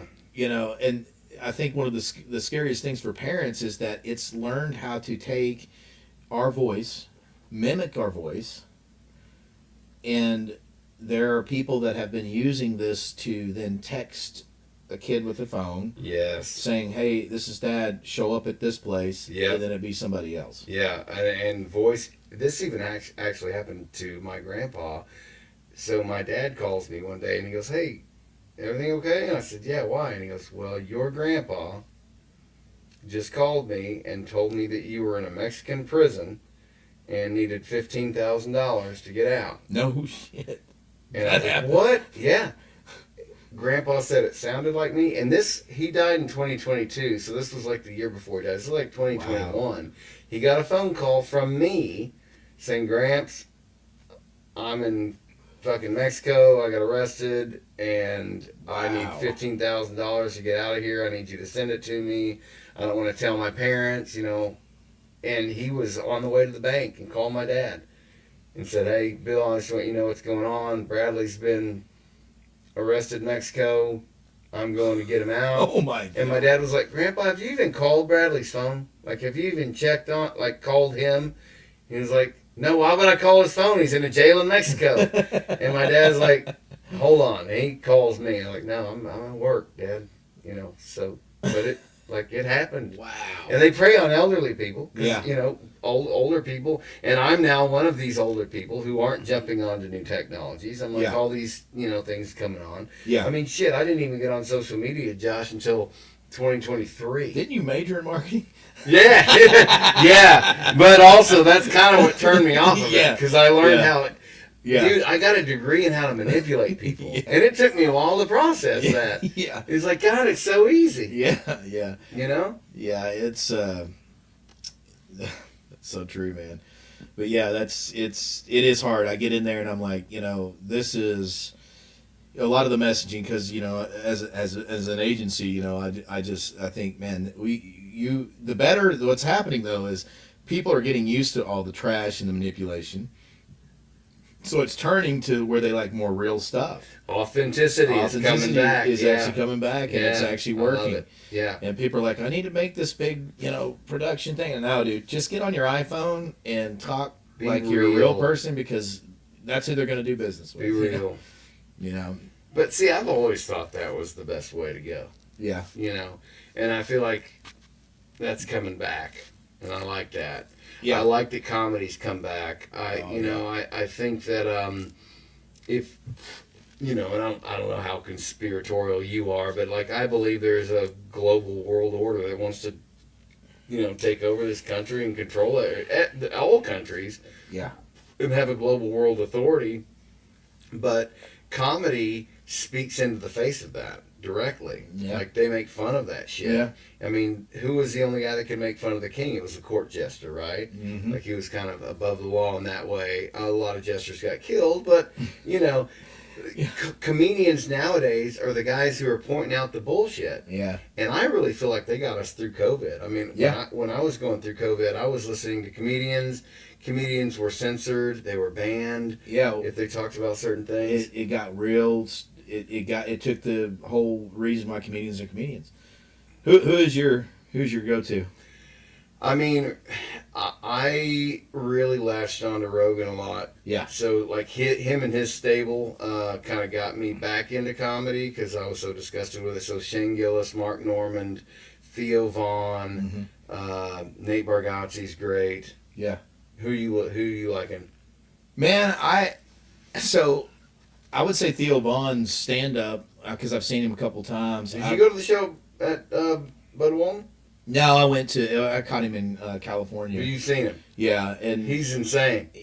his stand-up's not near as good as his podcast. I love his podcast. Really? I love it. Yeah. It's. I mean, he's so Well, they're much totally fun. different experiences. I mean, yeah. It is, and His podcast is more of his slow burn. When he does his stand up, he's more he's more physical. yeah, you know. yeah. It's a different vibe for sure. I took Erin, my wife. I took her out to. She had never been to California, and we missed our flight. We were out there for a concert with a bunch of people, and we missed Who our did you flight.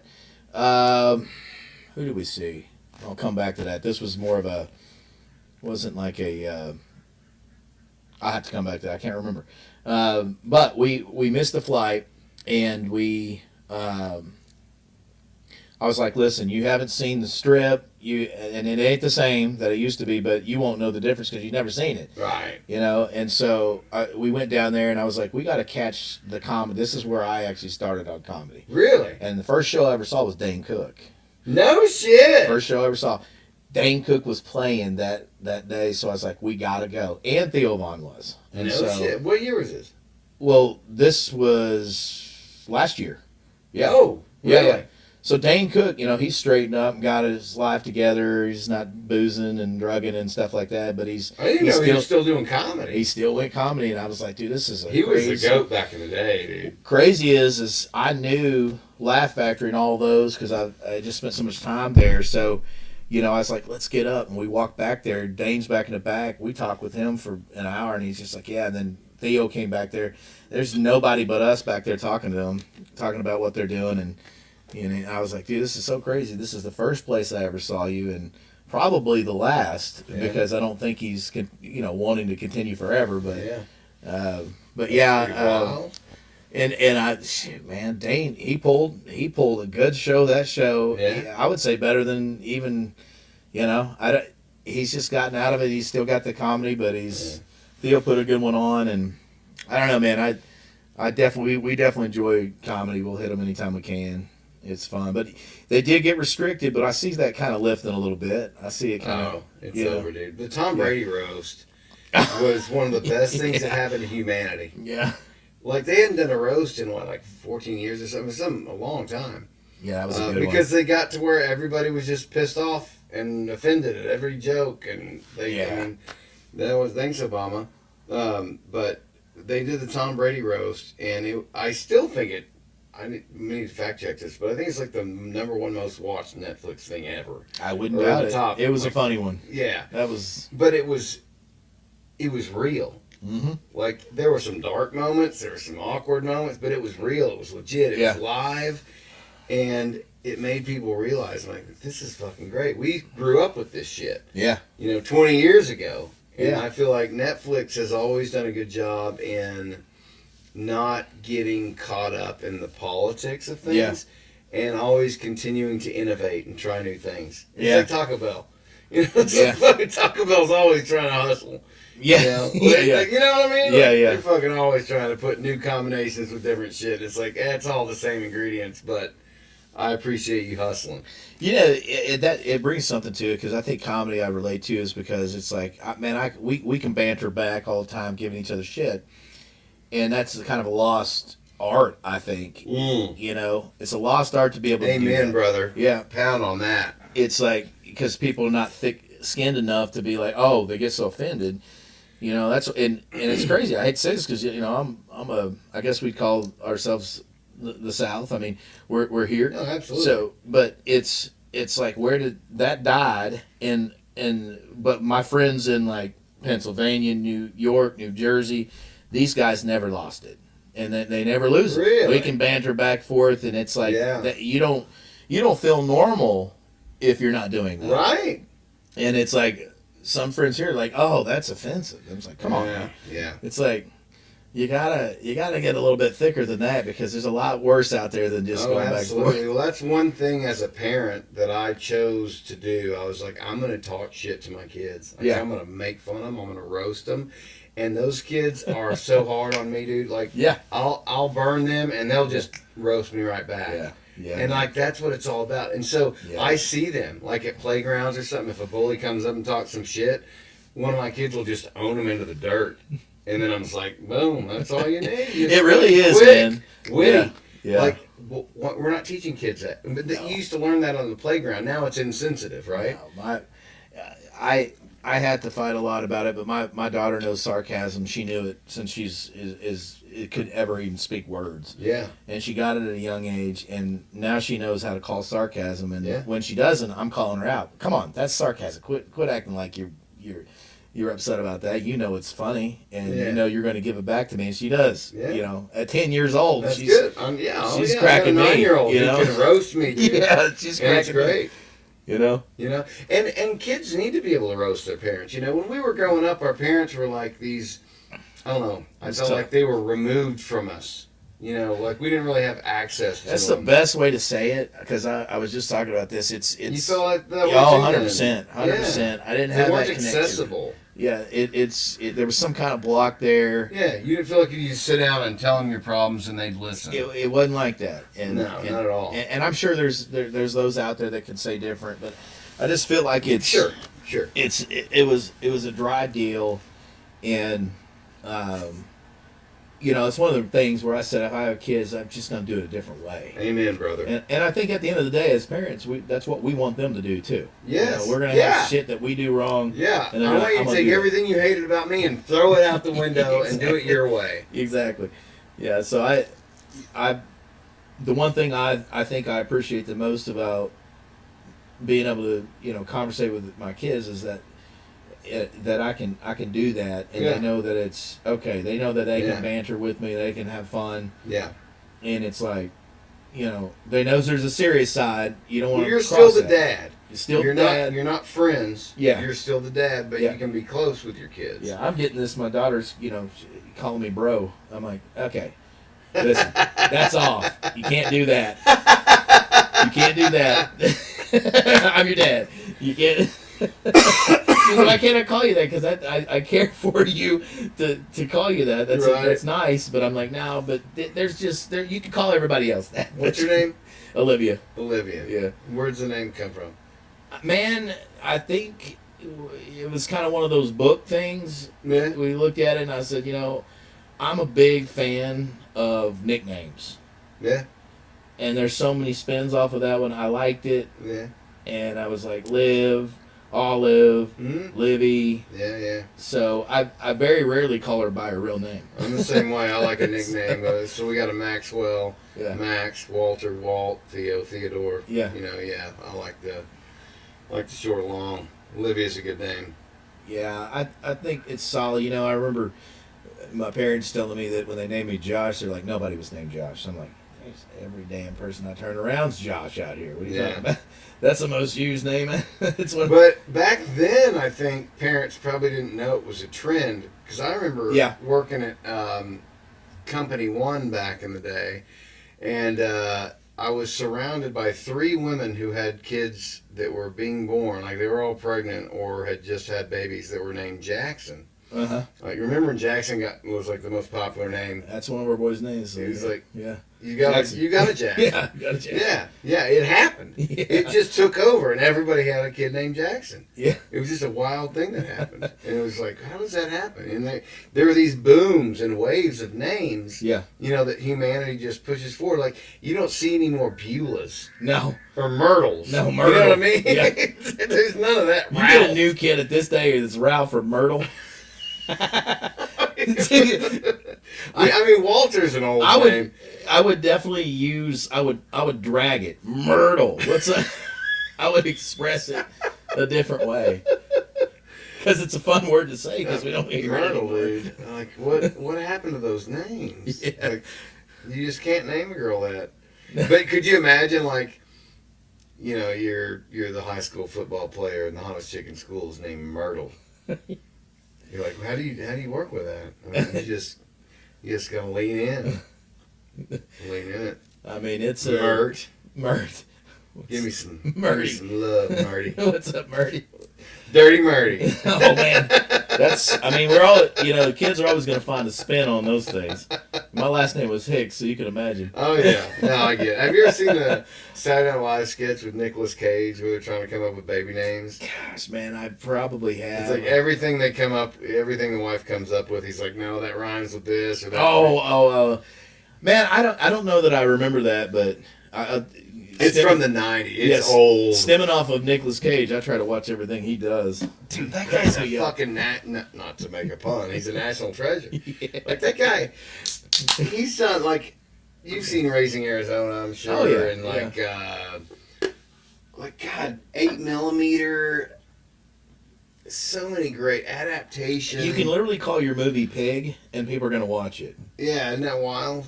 I'm like, there's something about him. Johnny Depp, I'm kind of sad that Johnny Depp hadn't come back to the limelight, but yeah, I mean, I feel like he was exonerated. And if Disney would have just done Pirate 6 right after that trial ended, they could have printed money.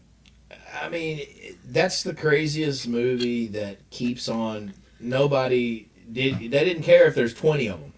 You know, Dude, whoever followed that and liked it. Do your kids watch those movies? We had never had, but have you not? I've watched them, but no. Oh, fuck, my kids love those movies. Yeah. Watch them over and over and over. They were just printing money, and then Johnny Depp gets Me Too by Amber Heard, and yeah, dude, I felt like a fucking housewife when that trial was going on, dude. I was just tuning in. Like, I was watching a soap opera. I gotta say, I didn't expect it coming out on his side, because, just by what you think sides would come out on. Sure. The way the world was turning, I mean, it was all but... I watched that whole trial when I was supposed to be working, or I listened to it, I should say. I was still working, but I was definitely listening to that trial. Because I loved Depp. I mean, I grew up with him. You did, too. Yeah. Beetlejuice. From 21 Jump Street when we were little kids. I mean... We're going way back now. Oh, God. I mean, that guy just... He's an amazing artist. Oh, yeah. Oh, he's a great guitar player. I mean, when he went out there with Prince on it, I was like, what? I mean, Did he play with Prince? Yeah. I haven't seen that one. Yeah, he's I know he's friends with Joe Perry. He's played with Aerosmith and stuff, but I mean, he's a talented dude. Yeah. And he's from Kentucky. I didn't even know that till the trial started. I just assumed he was a Did you know that? No, I did not know that. You didn't? No. And then it was like, so he's basically Kentucky white trash. I mean, it really was. Like, and hearing some of the stories about how he grew up, that was better than the documentary, watching that trial. And man, she just came off as a cunt. I mean, just evil, man. Well, using the movement that was happening, and I think she was trying to take a spin at that. I think they were both abusive to each other. There's no doubt about it. I mean, I just don't think it was like you can say one of you is like the aggressor here. I think you were both. It was drunken stupors and things. Yeah. I mean, there was footage and things. I mean, that if you're getting down in that deal, anybody's going to get there if you're just wallowing in God knows what they were doing. Can you imagine being at that level of fame and power, though, to where you just get to do whatever the fuck you want? You're going off to islands. Yeah. Yeah. Man, what's crazy is you can see that they're still not happy about it. It's like you have more tools to go see more things, but at the end of the day, you still have to battle those demons that are still within you. They're still human beings. Yeah. Yeah, those people aren't any more enlightened. No. Or revelatory. There's that famous, who's the British comedian? God, my memory's so terrible. He's a dude that hosted the Golden Globes. Oh, I love that. Yeah, I love he did that whole thing. I know who you're talking about. Where he's roasting and all that. Like, you don't fucking have anything over us. Gervais. Yeah. Ricky Gervais. Yeah, Ricky, Yeah, where he's just like, come up here, thank your God and your agent, and sit the fuck down. Yeah. We don't. What I loved about him is I don't care if I ever come back here or what you think. I'm going to do what I'm going to do, and that's what I love about his personality on the deal. That's a true comedian. No, he absolutely is. But what I think about life nowadays, the older I get, is I really believe in this. Sure. I really believe in this concept of the chosen family. Yeah. Because I grew up in a very bitterly dramatic family that was always drama. There's always chaos. There's always a problem. Any family event, I knew not only is it going to be drama leading up to it, there's going to be drama there, and there's going to be drama afterward. Mm-hmm. So any family event to me was hugely stressful. I hated them. And that's part of why when my kids were born, I was like, we're done. We're yanking them out of everything. We're going to raise them in a silo for a little bit, and then, gradually bring them out. But I'm glad I did, because that stuff is so toxic. Yeah, it is. And family believe, like, there's a lot of people that's like, oh, because they're my blood relative, even if they're abusive, and I hate spending time with them, I got to do it because it's my family. Yeah, I just don't believe that. Like, it gets into the thing of where I start thinking about, like, my daughter is, I can't, you start thinking about when your kids are going to separate themselves from you, and it's just natural, and it's going to happen. Obviously. A lot of parents invest everything they have into their kids, and they forget about investing in their marriage and the things that are actually going to be there after. And it's a very hard place, because everything in you wants to be there all the time, but you got to look it straight in the face. And I think that's the same way with family, and outside of your kids and outside of, to me, you have to make the decision to say, is that negative bringing negative into me, which brings negative into my kids and my family? Right. And yes, it's my blood, but it says something when you have friends or people that are stronger and better than even your own family. Yes. And that's a hard thing to, swallow. It is for a lot of people. But it's true, and it's like you keep them to a place where there's in hand reach, but they're not getting involved with my day-to-day because I just don't agree with what they're doing. And I've done that, I was so, I did think that way for a long time of, I got to be there. Yeah. But the thing is you got to, like, if you see me separated, what I've started doing is I tell them why. Yeah. Here's why I have to be. Now, if you want to change that, if you want to change that, then this is where it's got to be. But we can't have one of those kind of things I like here.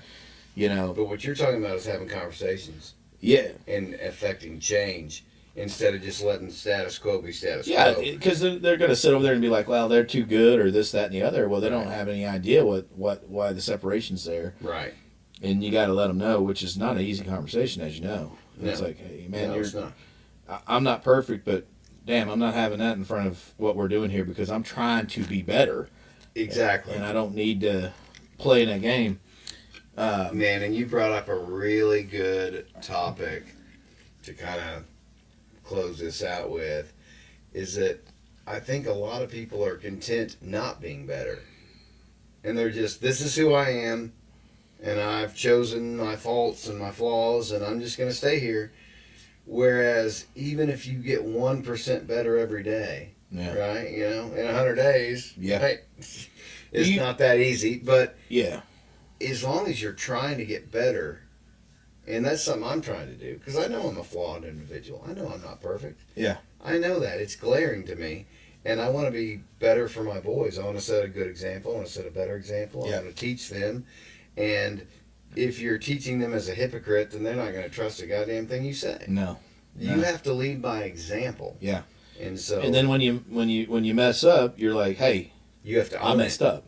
You have to own it. But and teach them that lesson. Exactly. And say, hey, I'm owning this. That's one of the hardest things too, man. I started being very transparent to my kids. It's like, hey, listen, that was a screw up. Yeah. But you know what? That's when we get back up, we go, and if you don't, then that's a problem. Back to your thing of saying, if people just say I'm this way and I'm that way, I don't know if I believe that it's. I think people just don't have the capacity or the ability to think outside of that, because they got such a plate. It's not like they're saying I'm going to stay this way because I'm that way. It's like they're in that rut and they have no tools to get out of it. They don't even know. They can't even conceive of getting out of it because they don't have the tool, like you said, or weren't taught. Yeah. Yeah. At least that is the way that I've been able to cope with. Yeah. No, that makes sense the thought process to me. of it. Yeah. Yeah. And sometimes, man, when you're trying to like pressure people to change and this, that, and the other, I did this for so many years, and it's like, what are you doing? Yeah. You're first off taking your energy, and you're losing your energy, and you're not, because you're trying to change somebody. You can't change them. You can't. You can only just express, conversate, transparency, and then separate or not separate if they decide to change. But a lot of people, I just see that, family, friends, it's just, they're not going to hear you. No. And unfortunately, a lot of us, and I've had certain things in my life that I've had to hit rock bottom, or at least what I thought was rock bottom for me, to make a change. And I think that some people just have to do that. So I think that supporting, arm's length, that's all we can do in that regard. But yeah.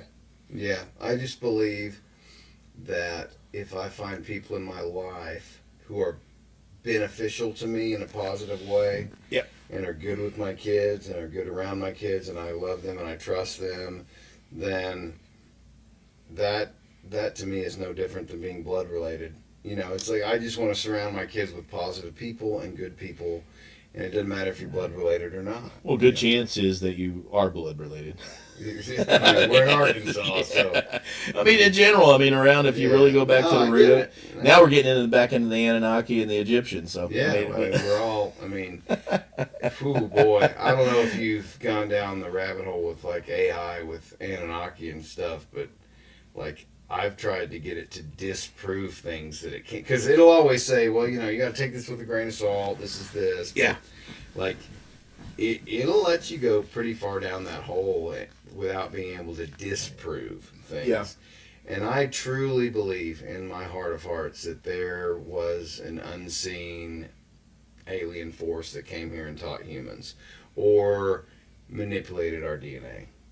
I get down this rabbit hole. We go for hours on this conversation, but what I would say is, because like I said, I started on the root of religions and things like that. I studied for many, many years, and like actually at one point was going back to school to be a biblical studies major, and because I was so interested in it, and I'd already at that time, like in theology. Really? At that time I'd probably read the Bible 20, 30 times, right, and really studied it, really got into it, and just like really analyzing things. Mm-hmm. And that's before I took thought process into a spiritual realm. It was more just analytical words. Mm-hmm.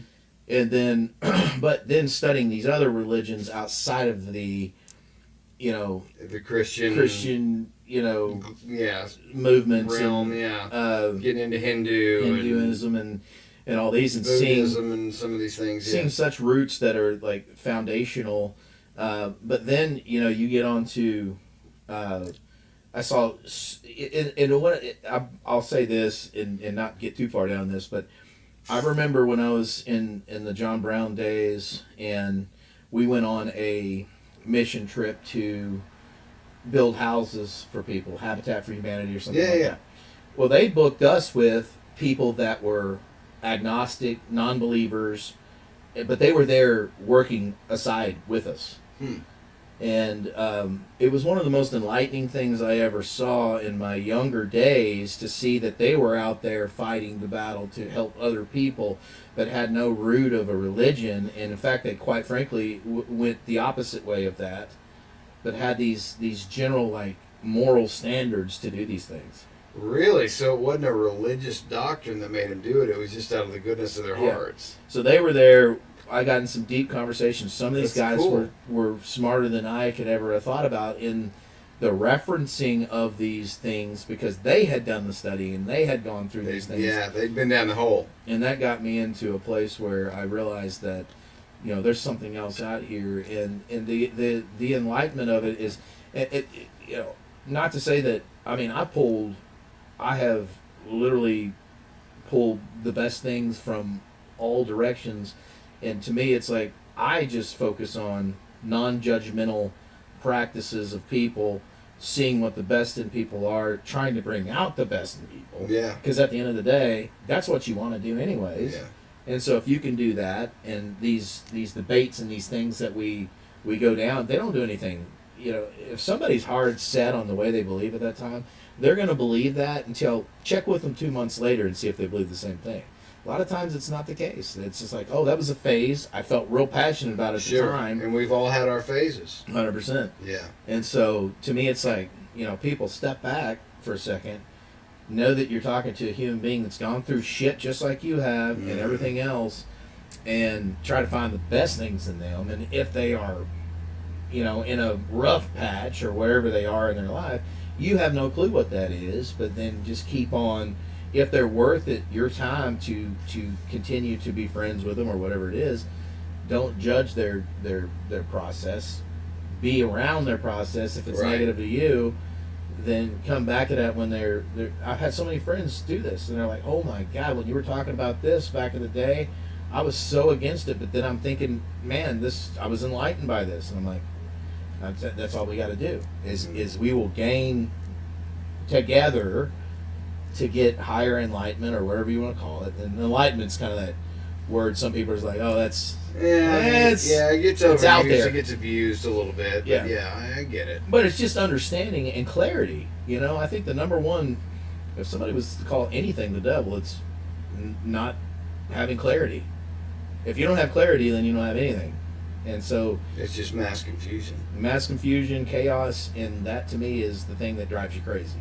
And you see so many people literally crazy in their heads walking around every day, and I wrote I came up with this thing: if you don't have a purpose on something, or you don't have a something that you feel good about and a purpose about it, you're kind of just like an empty carcass walking around taking up space. Yeah. And there's a lot of people like I was that person, and that's why I'm so passionate about what I'm doing now, is because I spent 2 years being a worthless piece of shit, doing nothing but drinking myself to death and playing video games. Yeah. Like, I've been there. Like, I'm just doing nothing. Yeah. Not being productive, not being purposeful.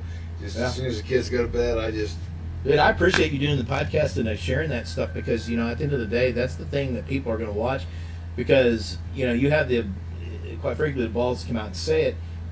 There's a lot of people that don't, and they shame themselves, and they're in a situation where they don't get out of these things, and at the end of the day, we're all in a situation. Well, I think men need to talk more. Oh, that's I think men have been isolated. I think feminism has taken over way too much control, and this isn't a dig on ladies. It's just a dig on the movement. It's like, I think women were lied to say you can do anything a man can do. Mm-hmm. It's like, well, is that what you really want? A lot of times, I think you're right there. Because I've had this conversation many times. It's like, I don't want to do what you do. No. And I don't think you want to do what I do. And I think that's where we can make it work. Right. And if there is somebody that wants to do what I do, that's not my match. And then that's fine. Sure. That's fine, because there's going to be somebody out there there's going to be all kinds of matches and balances. Yeah. But for me personally, I live a more masculine. I appreciate them all, but I appreciate it all. Yeah. It's like, but I know that what connects to me, and it's not like I'm going to connect to every female that's out there. That it doesn't exist. And in fact, when you find one that you do find that it's then a lot of work, as you know, because then you have to say there's still these crazy things where I'm here and you're here, and we got to figure out how to make these work. It's a constant negotiation. Always. I mean, I've been married 17 years. It is a constant negotiation. You got a good number of years to actually speak on it. It's it's been a trial for both of us. I promise you. There's been ups, there's been downs, but we are aligned on how we're raising our kids. Yeah, that's important. That is a very important thing, and our marriage comes second to raising these kids. And we are very laser focused. We've both grown and changed. I'm not the person she married. She's not the person I married. Yeah. We're 17 years removed from that. Yeah. It's a great point. And we have changed in a lot of ways, and once the kids move out, I don't know what that's going to look like, because we are so different. But right now, we are aligned on what we want for our kids and how to affect that. Yeah. And so, for right now, that's working, and that's keeping us focused, because those kids are all that matter right now to us. And getting them through and navigating that, and I feel like our kids are comfortable going to her to talk, or to me to talk, depending on what it is. That's and that's all powerful. you can hope for. Oh, that's If your kids will come to you and talk, like Yeah. I feel like you win because You do, they're yeah. not getting that. They're not going to their friends or just Yeah. somebody else. Like they feel comfortable enough, and they also know that I'm going to shoot them straight. yeah, They know I'm not going to bullshit you. Yeah. Like if I got to call you out, I'm going to call you out. yeah. But they're Yeah. also used to getting roasted all the time. Mm-hmm. You know, calling each other out on bullshit at the moment it happens. Yeah, You know, yeah, it's just a culture that I grew up with where I felt like, masculinity and femininity existed. Femininity was sexy. Yeah. Masculinity was sexy. yeah. It didn't feel toxic back then. Quite frankly, that's what I prefer. Yeah. I like both of those. And if anybody else likes the other thing, then that's good. Yeah, I'm not that's judging. fine too. But yeah, But like I grew up in the '80s where like women were women and men were men, and Yeah. they both were like they were still equal, and I felt like there was a really good balance there. But certain things were feminine, and certain things were masculine. yeah. You know, I don't know, And man. In the '80s, The lines have just gotten so blurred. it did, and I've had to learn that there was a separation. There were things that were done wrong to Absolutely. women, but I didn't know that growing up, because in our stage of growing up, it didn't feel that way with the people that we were growing up Well, with. no, and we were protected from that Yeah. information. Yeah, But Yeah. then you look back, and yes, that there was suppression there. There was things, and that's the But deal. was there an overcorrection? That tends to happen though. Yeah, no, That tends to absolutely. happen, and I think those things will level themselves out, or there'll be this whole other category of things, and then they work. And then if you really look at a big picture looking in, it's like going back to high school. There's that click, there's that click, Yes. there's that click, and those are going to work. And we're just looking at it in a bigger picture now, and it's just the way the world goes. I've never seen anything different than that, right? Would you agree that we're living in the wildest times, though? 100%. I mean, but then our kids, when they grow up, they're going to be, this is the wildest times. Yeah, And I think when our family were there, it's they all a probably matter said of perspective. But Yeah. I just feel, I don't know. I feel like growing up in the Reagan and Clinton era, up until 9/11, I just felt like we lived a very golden age as kids. We had a very protected and very secure childhood. I think we definitely had a safer childhood even than our parents and even than our kids now, Yeah, because it was just the right adjustments that played out. There was still some weird stuff that was happening to us as absolutely. kids, coming out of a hard place. And then, the old saying is,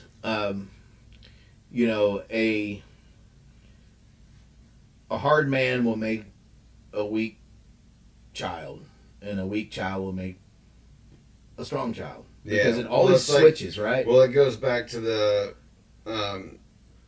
hard men create good times create weak men There create you go. hard times. Yeah, Yeah, that's back that to saying. that. Yeah. Wonder if I got that right, but the truth is, Yeah, but it's the same principle. Yeah. The truth is that's kind of what happens. So there's Yeah, got to be a place 100%. somewhere where it's like, okay, the person that was, a hard man that worked his ass off to create all this money and wealth because he felt like he had to take care of his family. Right. Then he spoils the kid, Right. and the kid doesn't have the tools to actually do it. Right. And he, and then his kid gets the shit, and then he, and that's Yeah. the deal. So he has to become hard and has to step up. Because he has to fight back Yeah. for what. So you have to Yeah. break that cycle somewhere, and I think that's what Yeah. that kid's like. What we've been talking about is like, Absolutely. you have to plant that seed. You can't be so soft on them. I was in the first couple of years that airplane, parent, because I'm like, my daughter. I'm just like, I couldn't. Oh, anything happens to her, Yeah. And then I just had to say, well, I can't do that. She has to live. Yeah. Yeah. But I think that's natural in the beginning. But When's her birthday? August 25th, She'll be 10. 10. Yep.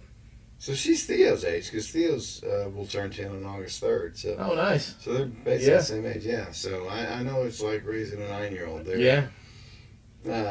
And that's your youngest, right? We actually have a younger. He's 7. You got a Yeah. 7-year-old too. Okay. Finley, yeah.